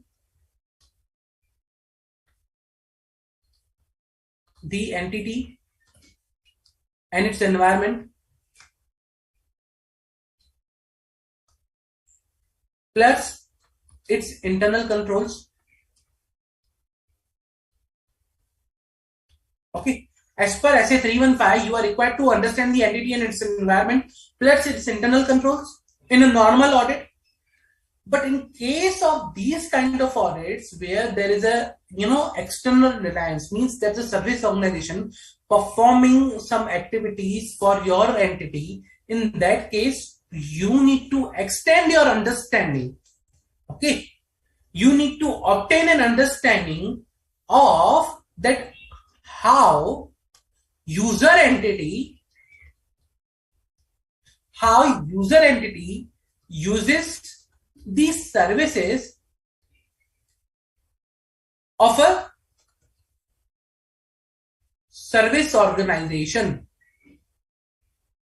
So one step increases. So till now it was 2, but in this specific case, you need to obtain one more understanding that how user entity, that is your entity, you are auditing ABC Limited, using service of a service organization, that is DEF Limited. So how ABC Limited is using the services of DEF Limited.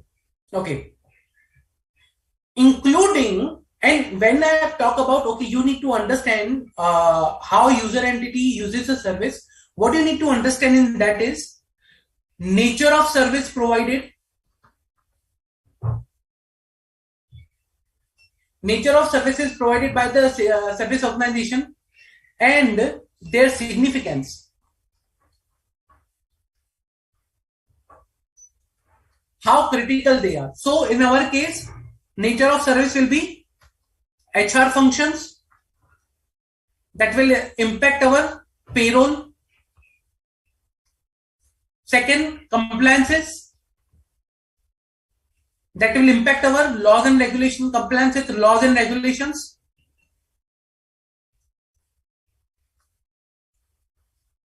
Then comes to the cash and bank related services, which will have a substantial or significant impact on cash and bank balances. Okay, so these are the nature of service and their significance. Okay. Second thing we need to understand is materiality, okay, of the transaction processed.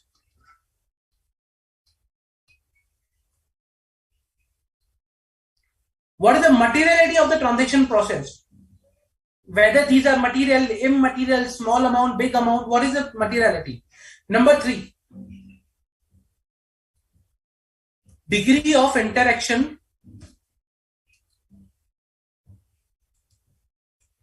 between user, entity, and service organization. Reason because, why degree of interaction? Reason because when I say degree of interaction means, what is the scenario is, for example, let's say processing of cash and bank transactions means they upload, they process or pass the entry for the bank statement in the for user entity. So DEF Limited, what it does is it receives bank statement from ABC Limited.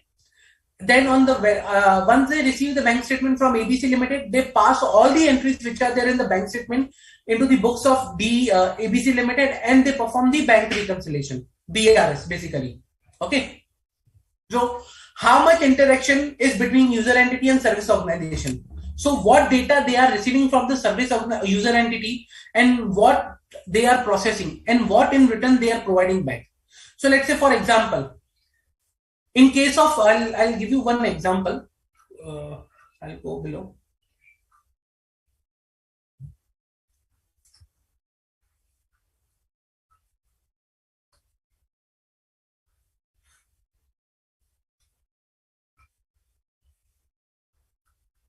Okay.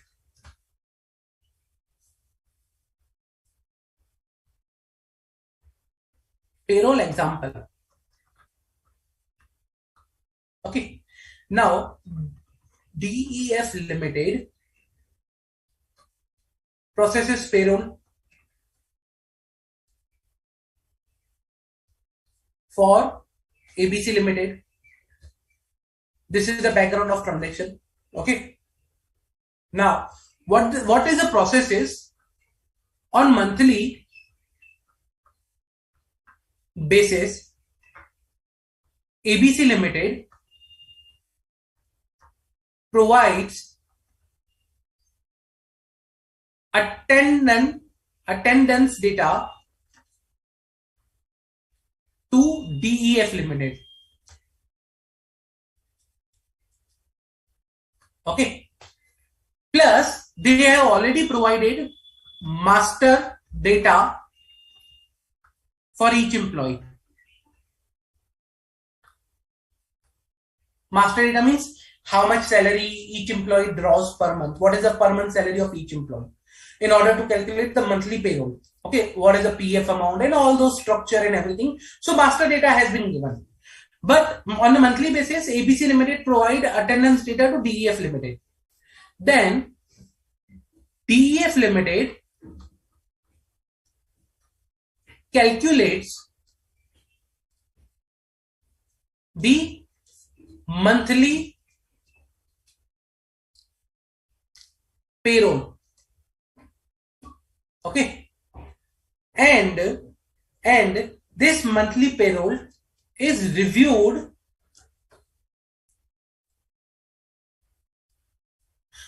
by independent reviewer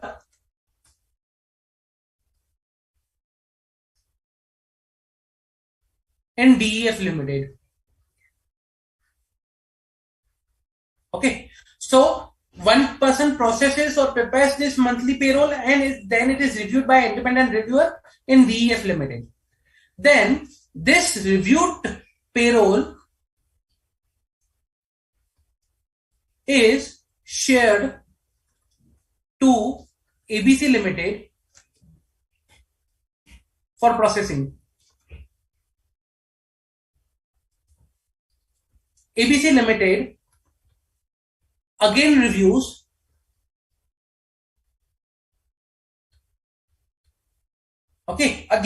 the payroll and then processes.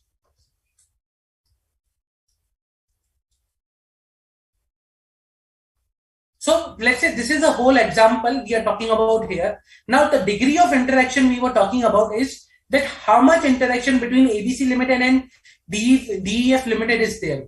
Okay, low degree, high degree. Reason because this, let's say for example in this case, the data is flowing ABC Limited from ABC to DEF, then from again DEF to ABC Limited. Okay, so this shows the degree of relationship between user entity and service organization.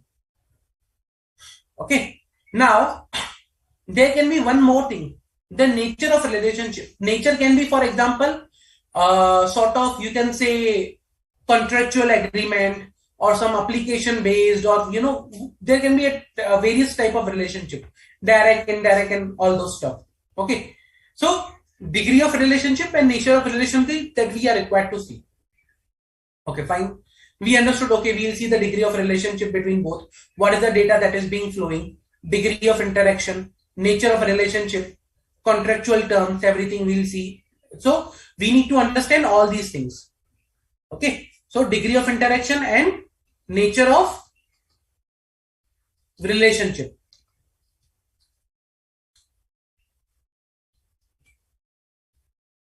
That means terms of contract that you need to understand. What is the amount that will be paid to you, that will be paid to my service organization?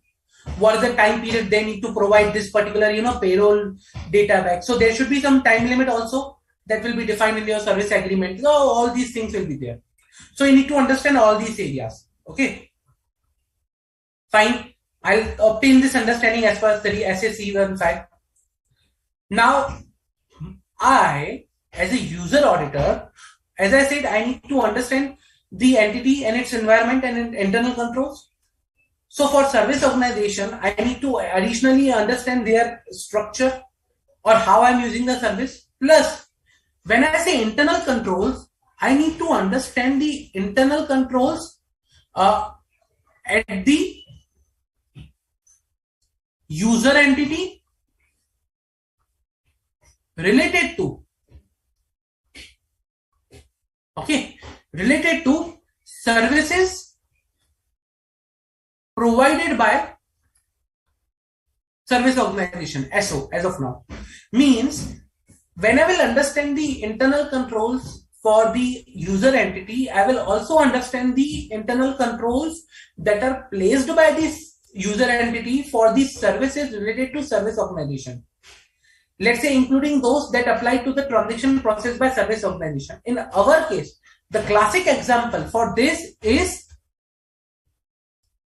this one. Payroll that is reviewed again at the ABC Limited. This is nothing but internal control at user entity for services of service organization. Okay, so that is the classic example that the internal controls which are placed in the ABC Limited for the service which is provided by DEF Limited, that they are appropriate or not. Okay, so I need to understand internal controls at the ABC Limited plus the nature of relationship between ABC Limited and DEF Limited.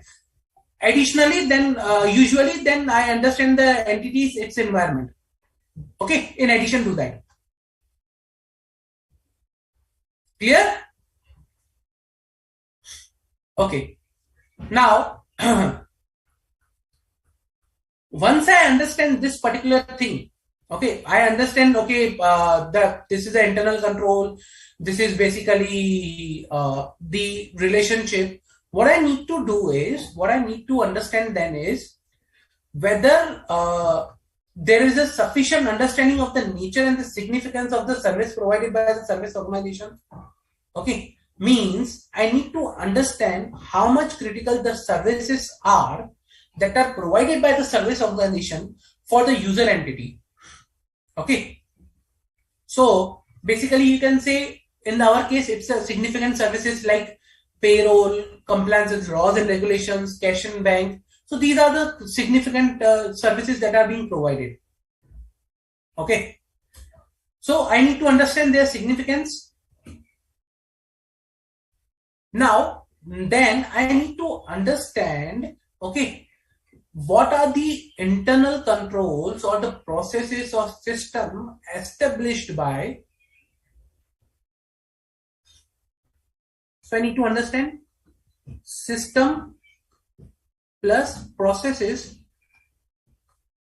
established by service organization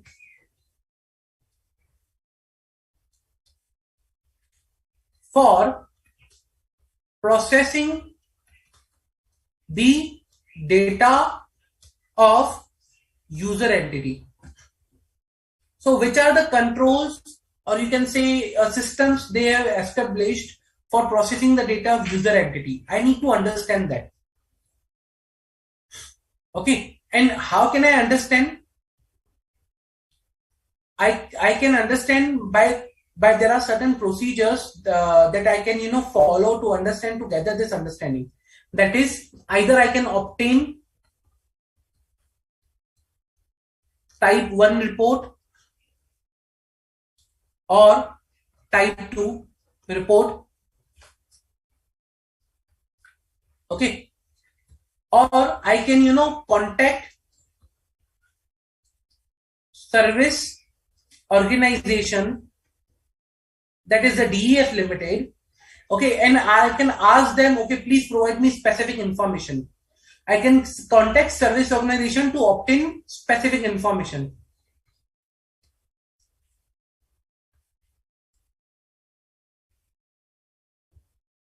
Then I can visit service organization, okay, to perform some additional procedures, and I can use another auditor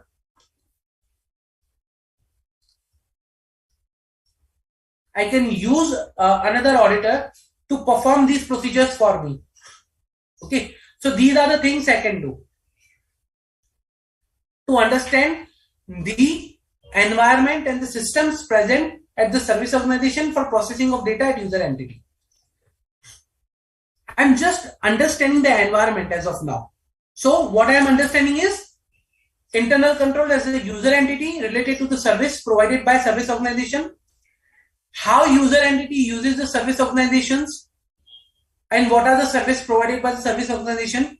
System and processes established by service organization. That's it. As of now, I'm understanding the things of the service organization and my own user entities in entities environment. I'm just applying SA 315. Any doubt till now? Any doubt?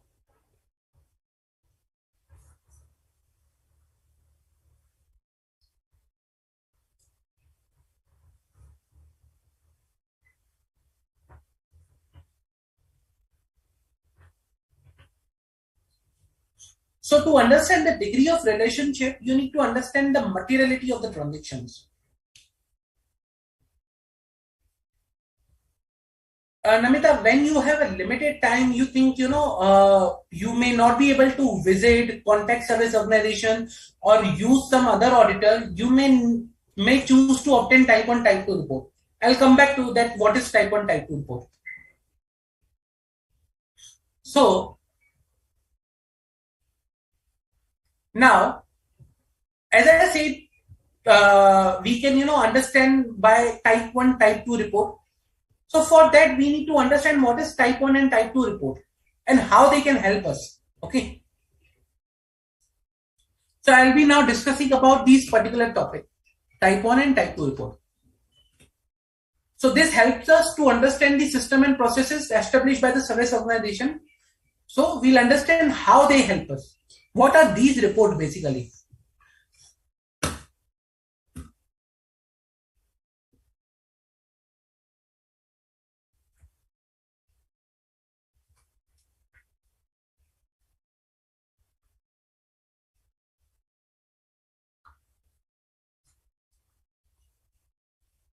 Now let's talk about first type 1 report. Okay. Now, if I want to determine the sufficiency and appropriateness, if I want to determine whether, what I can say is, so for example, if I want to determine what controls or systems that have been designed and implemented in the service organization, okay, I want a description of the controls that are prepared or implemented at the service organization.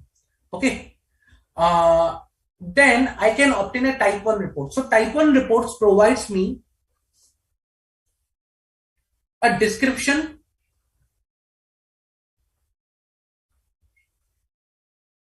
okay, which is prepared by management.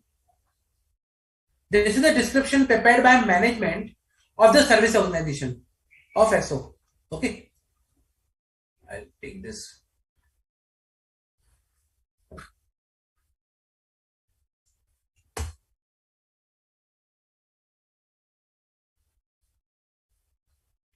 A description, okay, of service organization system and controls.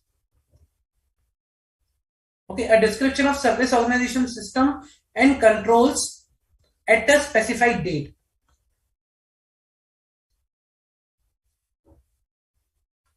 Plus a report by service auditor,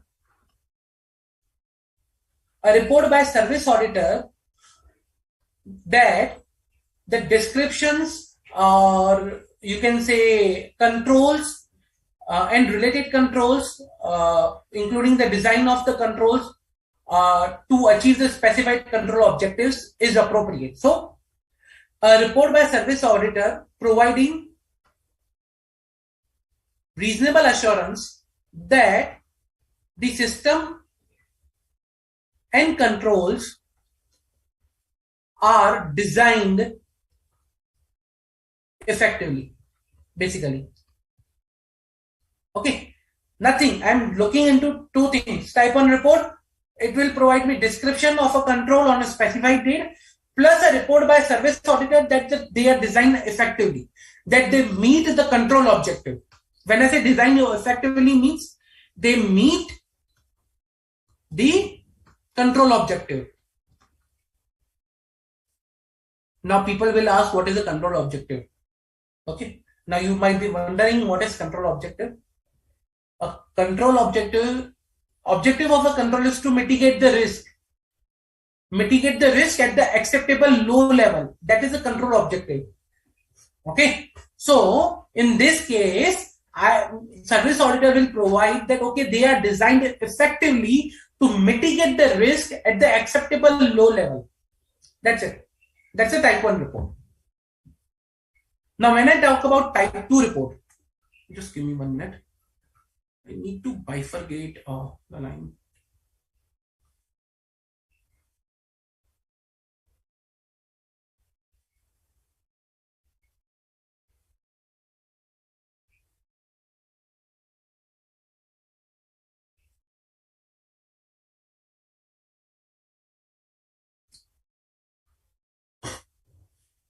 Okay.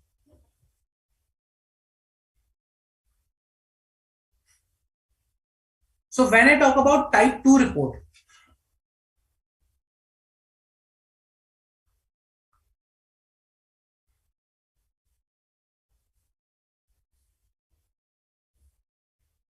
what type 2 report provides is, so type 2 report is nothing, okay, is nothing but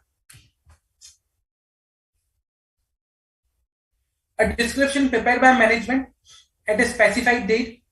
So type 1 report with respect to description plus it was a specified date. Now they will be saying along with the description, they will be talking about that throughout a specified period and their operating effectiveness. So management will provide, okay, and along with the description, operating effectiveness,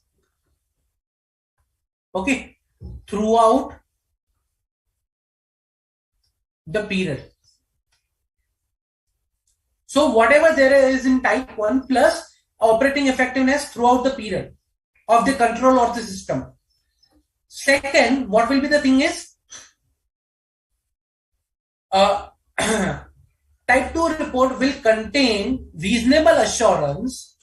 Okay, I'll remove this type 1 over here. I'll say description of system and control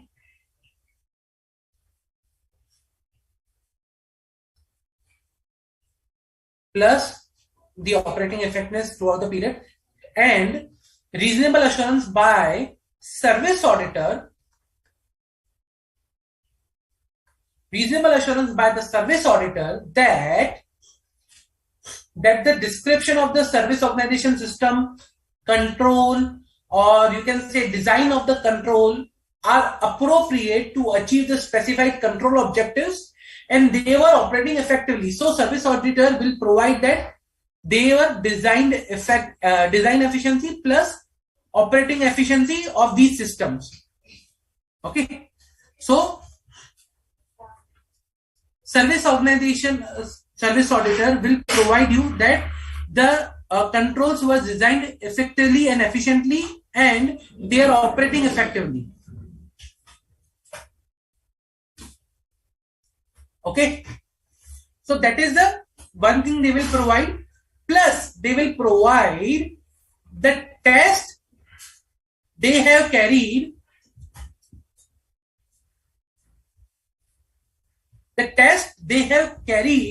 okay, on the controls to understand whether they are designed effectively and operating effectively or not.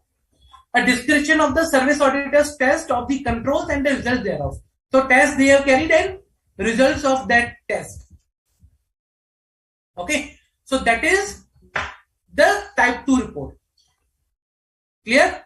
Any doubt? Type 1 only talks about your design of the controls and description of the controls, whereas type 2 control provides the design, plus operating effectiveness, plus the tests have been carried to ensure that they are designed and operating effectively.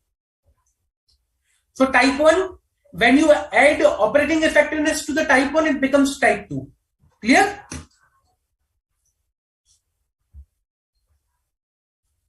Now, this is a type 1, type 2 report. Okay. And auditor can take type 1, type 2 report to understand the systems, and user entity auditor can take type 1, type 2 report to understand the systems and control present at the service organization. Okay. Now, when I'm obtaining type 1 and type 2 report, am I, blindly I'm required to obtain the type 1, type 2 report?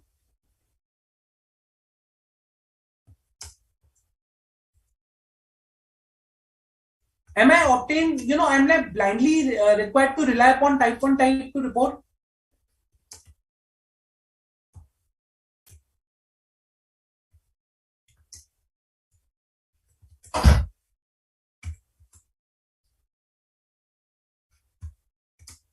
So when I need to obtain a type 1, type 2 report, I need to perform some additional procedures. Okay. I need to be satisfied with two things.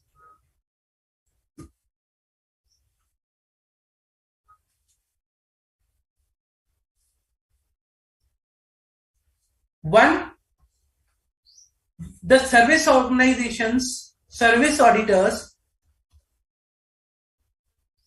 competency,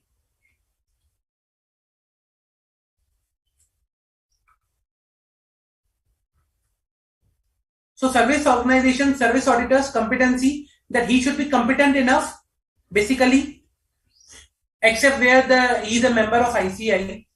So, except where he is member of ICI. Okay, because he is a chartered accountant, I am fine. So his competency and independence. This is the first thing I need to confirm. Number 2, standards under which type 1 or type 2 report is issued. I cannot blindly rely upon type 1, type 2 report. If I want to understand the service organizations, basically systems and controls, I can obtain, but I cannot blindly rely upon that. I need to, check something. Today, let's say, for example, if that auditor is related, then what I'll do? If that report is not accurate, then what I'll do? Then I need to obtain certain things. I need to determine sufficiency and appropriateness of these reports also. Moreover, if I plan to use type 1, type 2 report, I am user auditor. Okay. If I plan to use type 1, type 2 report as an audit evidence to support my understanding of the design and implementation of the control at the service organization. Okay. Over and above this, what I need to do is I need to evaluate whether the descriptions of the control as a service organization is appropriate. So whatever content is there in the type 1 and type 2 report, I need to evaluate the content also. So I need to see who is the preparer of the report, whether the preparer of the report is correct or not. I'm fine with the preparer of the report. So the person who has prepared the report is appropriate. Now I need to see the content of the report. Whether he is saying that, okay, controls are there appropriately. What controls are there? Whether these controls are sufficient for me. Whether these controls are relevant for me. So I need to check the person who has prepared the reports plus content of the report. So this was the person who has prepared.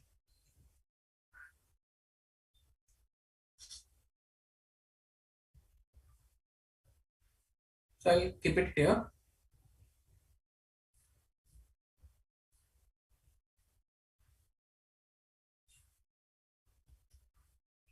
So person related. Now I need to see second thing is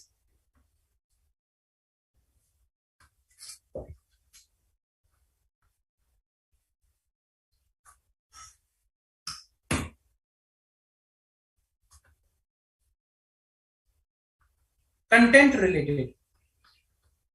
Whatever description or details which are given in the report are accurate or not, or appropriate or not. So what I need to do is, I need to understand or evaluate whether, okay, the description and design, which is at the specified date or for the period, whatever it is there, based on type 1, type 2 report, is appropriate.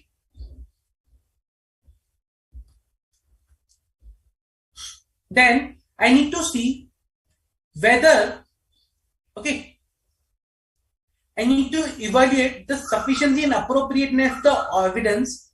So I need to evaluate the sufficiency and appropriateness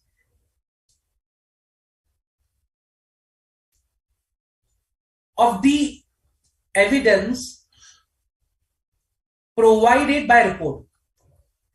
Okay, provided by the report for understanding the user entity's internal control relevant to the audit. So how much reliance I can place on the report, or how much relevant the report is basically for me. Third, I need to determine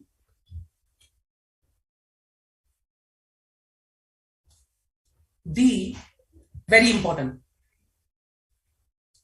complementary user entity control.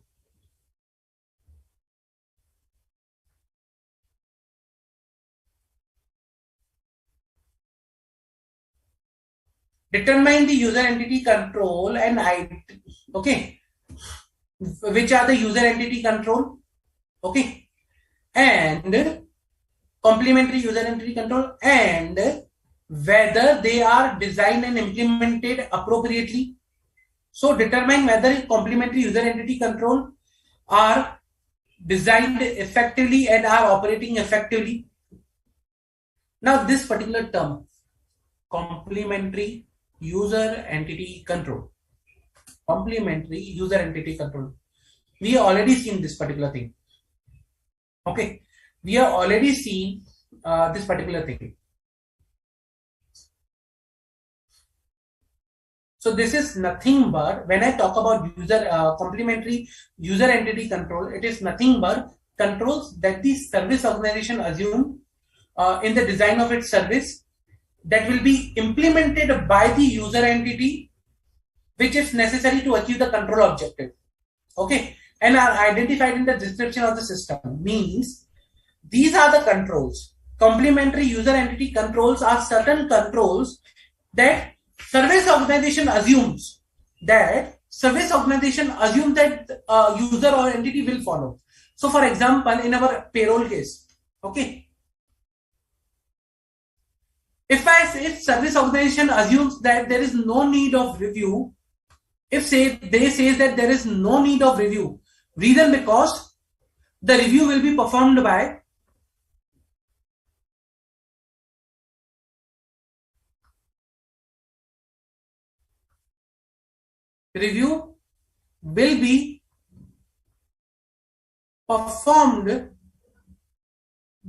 ABC Limited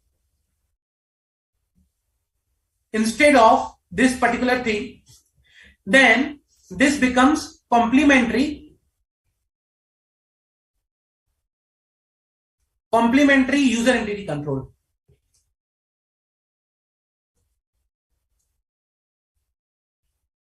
Okay, so when DEF Limited says that there is certain control that ABC Limited will follow, there are certain controls that ABC Limited needs to perform, and we assume that is a ABC Limited will do. That control will be known as a complementary user entity control. Means user entity, that is ABC Limited, has to implement that control for the purpose of DEF Limited. Clear? So I need to while relying upon the content, or while evaluating the content, I need to determine which are the user entity controls which DEF Limited is saying that ABC Limited is following. Means He has put upon ABC Limited, and I need to see which are these controls that has been put upon ABC Limited and whether these control ABC Limited is following or not. So I need to ensure these control also. Clear?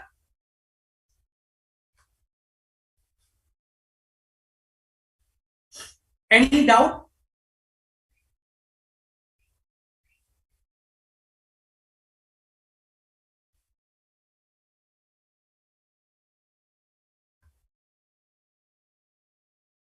Namita, these are very good question. So question is, service organization might have its own confidentiality terms. Then why they will agree to give a type 1 or type 2 report? See, when we enter into a contract with a service organization, this is one of the part of the clause that service organization needs to provide this type of report. Okay. So this is a part of the contract that service organization is required to provide this type of report. And that report will be used for the purpose of audit. That's a part of contract. And that's why they need to provide.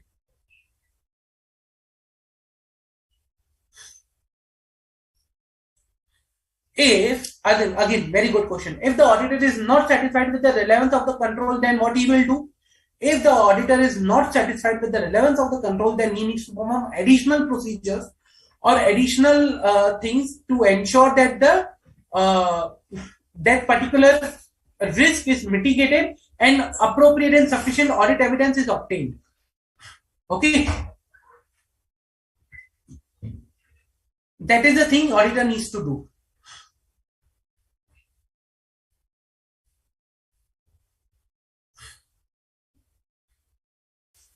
So same way, you're taking to your question, if by these both things, if by content and the person, if I'm not satisfied, okay,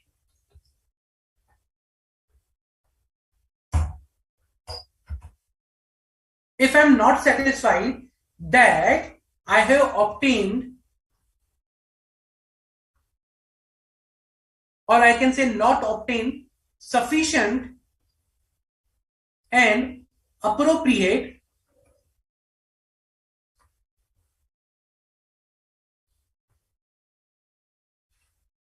audit evidence, okay, sufficient and appropriate audit evidence, then I need to perform further audit procedures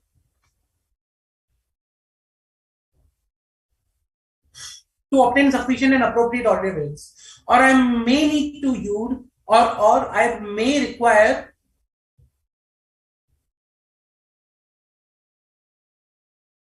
another auditor to perform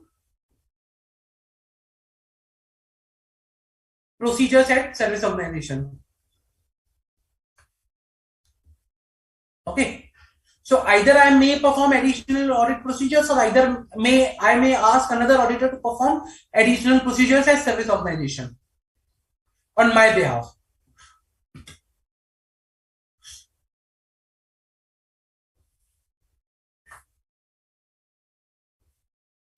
Okay.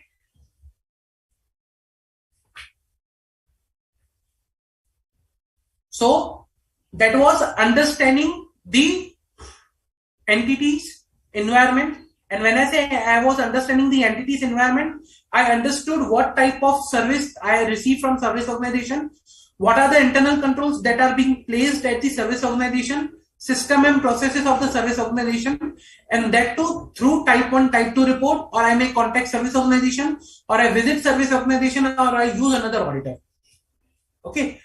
And when I'm obtaining type 1, type 2 report, to understand, I need to understand the person related who is issuing the report and the content of the report.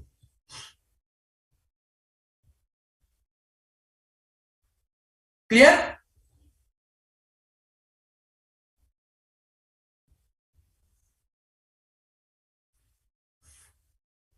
Now, there is one more thing. What if DEF Limited, in our current case, okay, outsource the service to someone else? Instead of DEF Limited is, providing service directly to the ABC Limited, he is outsourcing certain of service, let's say to some another entity, sub-service organization. For let's say for example of payroll, okay, instead of calculating the monthly payroll, DEF Limited forwards the file to the XYZ Limited. XYZ Limited provides the calculation to DEF Limited, and DEF Limited then forwards to the ABC Limited. So, same way, if there is a sub-service organization, I will call them as a sub-service organization. Okay. So, for example, I'll modify this current example over here. Instead of DEF Limited calculates the monthly payroll, okay, I'll say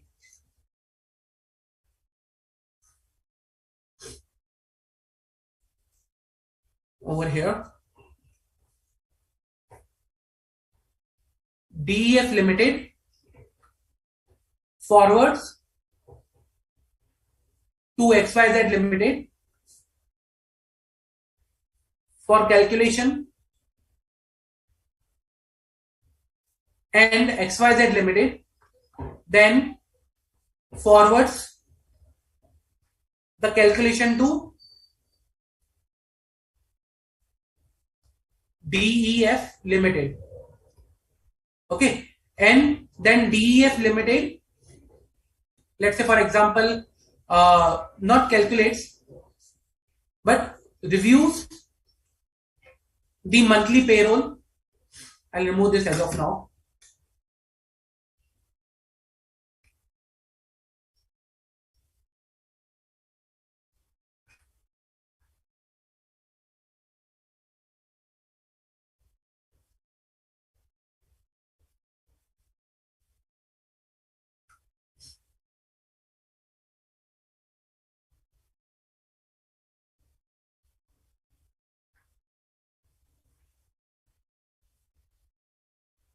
He reviews the monthly payroll and then shares the reviewed payroll for ABC Limited to process. Now, here XYZ Limited will be known as sub-service organization. And when a sub-service organization is involved, I will be performing the same procedures that I perform for the service organization. I will be understanding the service provided by service organization. I will look into the systems and procedures that have been implemented by service organization. The relationship of sub-service organization with service organization. Okay, the details I can have access to. Number two, I may obtain the understanding by type 1, type 2 report of this sub-service organization, or I may visit that or test the sub-service organization's control system, or I ask another auditor to visit over there. If I'm relying upon type 1, type 2, I'll see the person, I'll see the content. All these activities I'll report. Clear?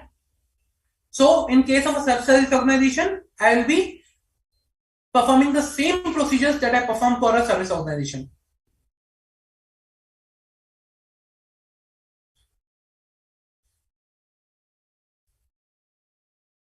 Okay. Now, let's say, for example, I am not satisfied by the audit evidence I have obtained. So, I need to perform some other further procedures, another procedures or further audit procedures, and still if I am not satisfied,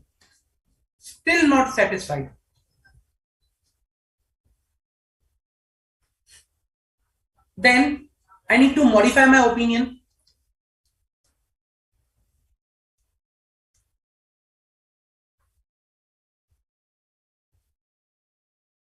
Okay, I need to modify my opinion. Now, when I modify my opinion, okay, I need to provide a reference, or I may,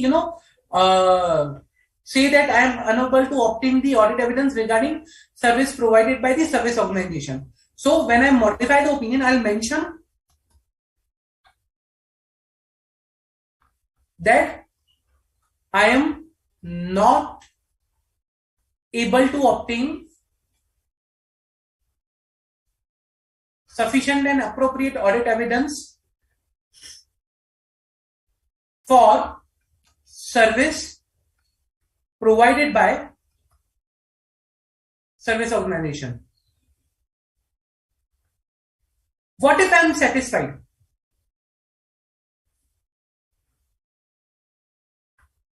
Means I have obtained appropriate and sufficient audit evidence. I am satisfied. Okay.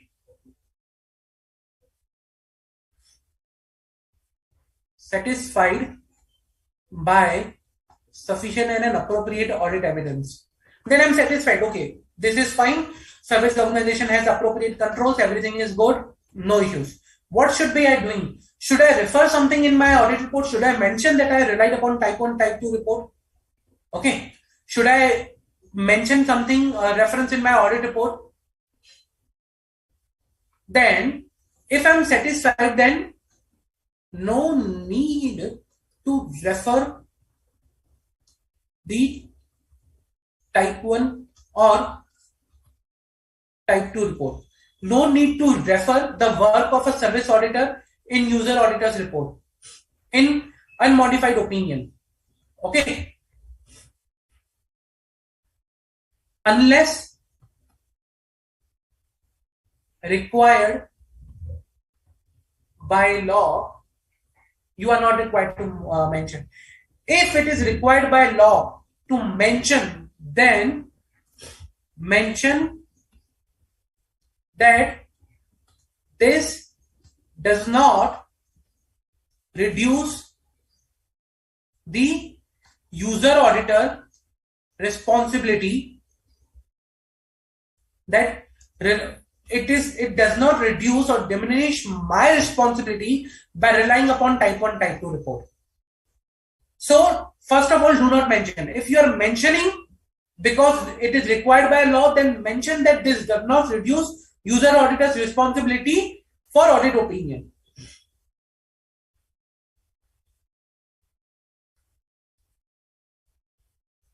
Clear?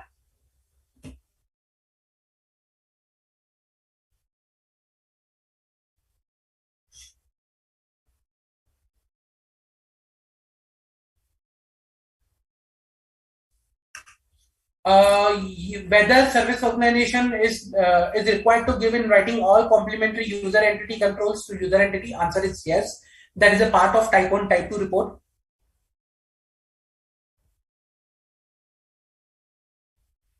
So that further, okay, please give some examples of further audit procedures in case of user auditor not satisfied with the relevance of service control, service organization control. Let's say, for example, in payroll. If I'm not satisfied with the control for the review of monthly payroll, then what I will do is, whatever monthly payroll files are coming, I will test monthly payroll files for accuracy, completeness, on basis of certain assertions. So I'll test monthly payroll files. So the additional procedures will depend upon what data I am receiving, what is the interaction between user organization and service organization, and how much reliance I need on the evidence that or the data that I receive from service organization. Why service organization will allow user auditor to visit its premises? In certain cases, it's a part of the contract between the service organization and the user entity. If it is not part of the contract and service organization is not allowing, then we can, like in those cases, we need to opt in for type 1 and type 2 report. If even we are not able to obtain type 1, type 2 report, then in that case we can say that okay, we are not satisfied and we need to perform additional procedures.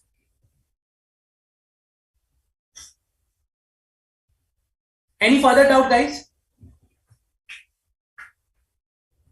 So let us quickly see the notes and revisit what we have discussed now with respect to the SA 402. Okay. Scope and objective of SA. The scope is auditor's responsibility to obtain sufficient and appropriate audit evidence when the user entity uses the service organization. Okay. Objective is to obtain understanding and the nature of significance of the service provided by the service organization. That we just now saw that we need to understand what services are provided. To obtain understanding of the understanding of their effect on the user entity's internal control, and sufficient to identify and assess the risk of material misstatement. Means we'll understand what are the services, what are the internal controls, and what is the impact on the entity's risk assessment procedure. Further, I need to understand these things. Why? Because to design and perform audit procedures responsive to those risks. Okay, that is the objective of this particular essay. Now, what is the requirement of this essay? This essay says that obtain the understanding of how user entity uses service organization.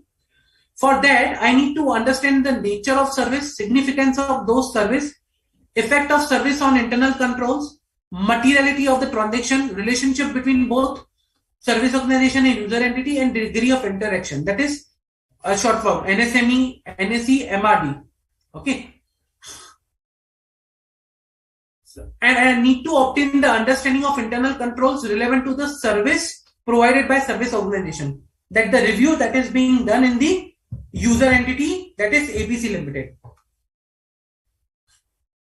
If the user auditor is not able to obtain the above understanding from user entity, then user entities, then I need to obtain a type 1 or type 2 report that is there. If user auditor risk assessment includes an expectation that the control at the service organization are operating effectively, then obtain sufficient and appropriate audit evidence by obtaining a type 2 report, and perform appropriate test of the control at the service organization. That is by obtaining type 2 report and either by performing appropriate test. Or I can use another auditor to perform test at the service organization. I can do any of these to obtain sufficient and appropriate audit evidence. Okay. Now, if I'm using type 1, type 2 report, so to evaluate the type 1, type 2 report, the user auditor shall, understanding the competency, if he is not member of ICI, person related, understand the independence of the service auditor's firm from service organization, again person related, adequacy of the standard under which report is issued. Okay. If type 1 and type 2 report is used for understanding the control at service organization, then evaluate whether the description and design of control at service organization is at the date for a period that is appropriate for the service for the user auditor's purpose, content related. This was person related. This is content related. Evaluate the sufficiency and appropriateness of the evidence for understanding of the user entity's internal control. Okay. Determine whether complementary user entity control is identified by the service organization are relevant to user entity, means whether they have identified any complementary user entity control, and if yes, whether they actually present in the user entity. For example, it may happen that DEF Limited says that this is something that review will be happen at ABC Limited. So DEF Limited is saying that okay, this review will be done by ABC Limited. Now, what if the ABC Limited is not doing that review? What if the ABC Limited is not performing that review? So when a complementary user entity control is identified by service organization, you need to see whether that control actually exists in this user entity organization, whether user entity is actually following that control. If yes, then you need to see the description and whether that description and control objective are met or not. So that is something you need to look from the complementary user entity control point of view.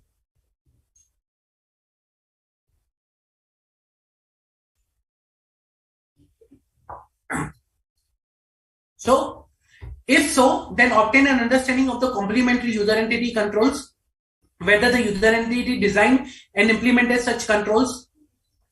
Evaluate the adequacy of the time period covered by the test of the controls and the time elapsed since the performance of the test of the controls, that is mentioned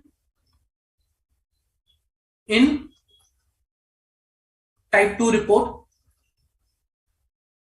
evaluate whether the test of the controls performed by the service auditors and the result thereof. So that is the content of the type 2 report.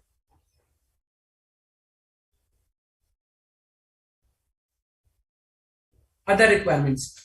Inquire of the management of the user entity whether the service organization has reported to the user entity any fraud, non-compliance with laws and regulations, on uncorrected misstatement, if they had provided any information to the user entity, any information by service organization.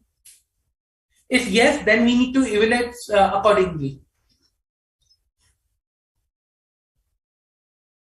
So if fraud has been reported, then if it is a company, then you need to follow section 143 subsection 12, reporting of a fraud by auditor. Okay, fraud is more than 1 crore, less than 1 crore accordingly. If yes, then consider the impact of the fraud on the audit.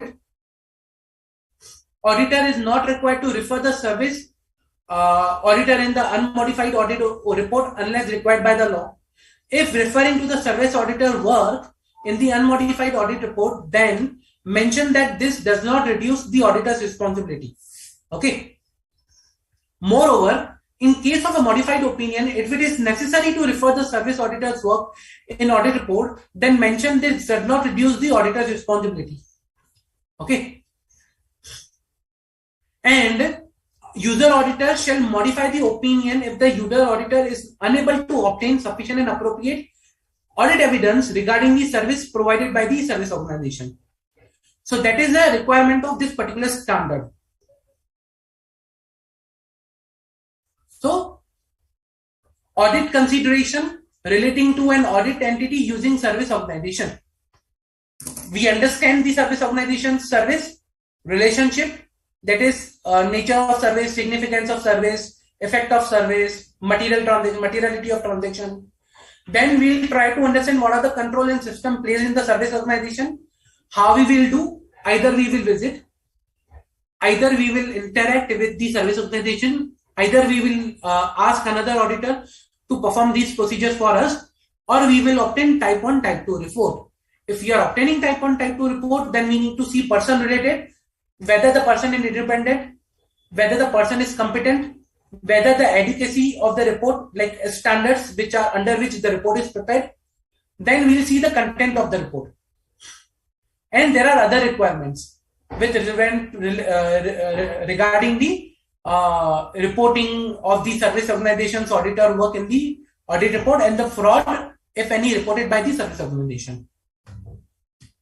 Any doubt with respect to this standard? I think, Namita, I have covered this fraud point over here in the other requirements. Any doubt, guys? Any doubt? This is how you need to consider, you need to follow the procedures when an entity is using a service organization. Any doubt, guys?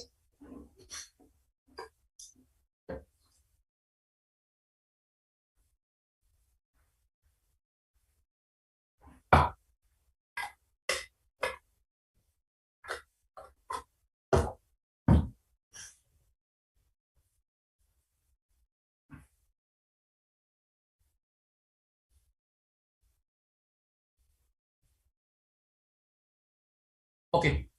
So if the user entity commits some misstatement after the data received from the service organization, then the auditor is required to evaluate the controls present at the user entity level. First of all, means the controls present at the user entity level are not appropriate. If they are committing some misstatement, and the auditor is required to perform appropriate further audit procedures to obtain evidence that these misstatements are rectified somewhere or are whether material or not. If they are material, then I need to modify my opinion that, okay, there has been misstatement. Even though the service organization's control are good, user entities controls are not good, I will issue a modified opinion.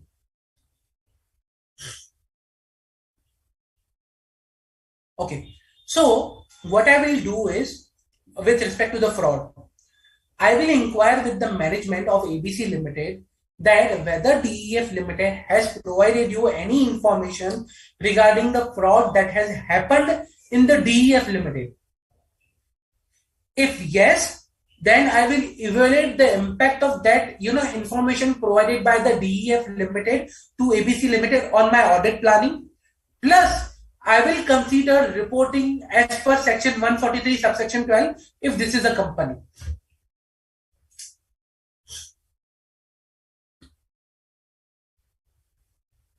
Clear, Namita? Any further question, guys? Very important standard. Very important.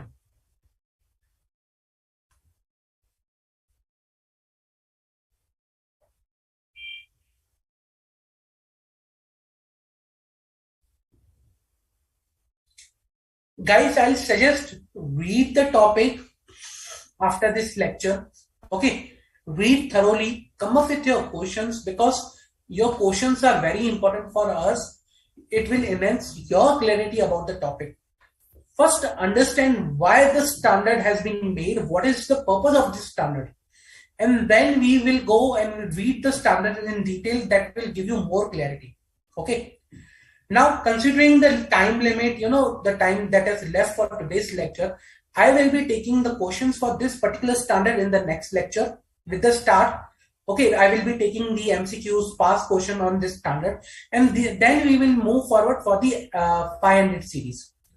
Meanwhile, I will request you revisit this standard, read whatever we have discussed today, even 320 and 450. Okay, and then we come up with your questions that are important, that you think, okay, that is not clear or you are not able to understand.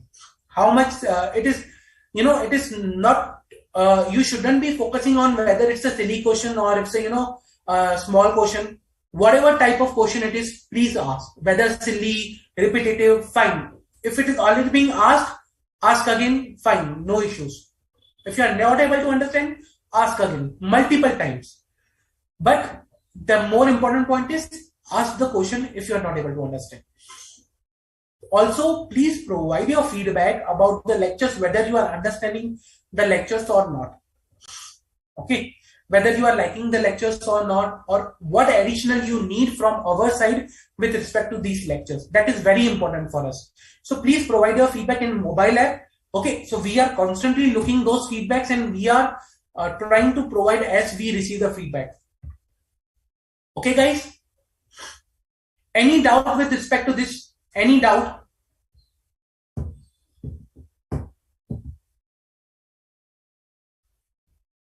Okay. So there is one question.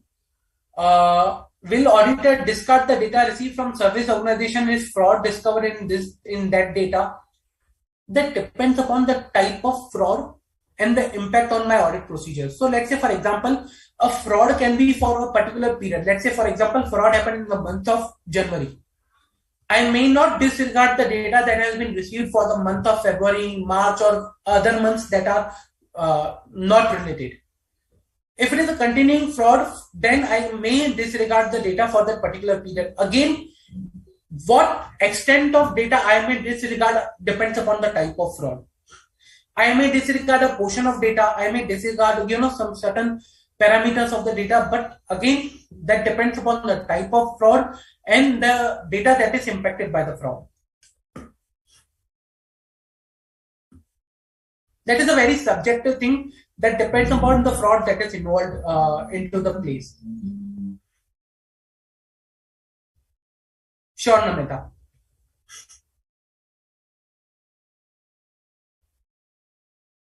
Any further doubts? Any further doubts, guys?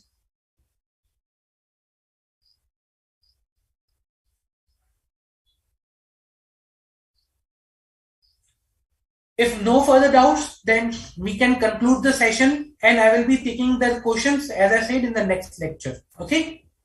Please read till then and come up with your questions. Okay then. Thank you, guys. Thank you for participating in today's lecture. We will be catching up in the next lecture with the question of this topic. Thank you.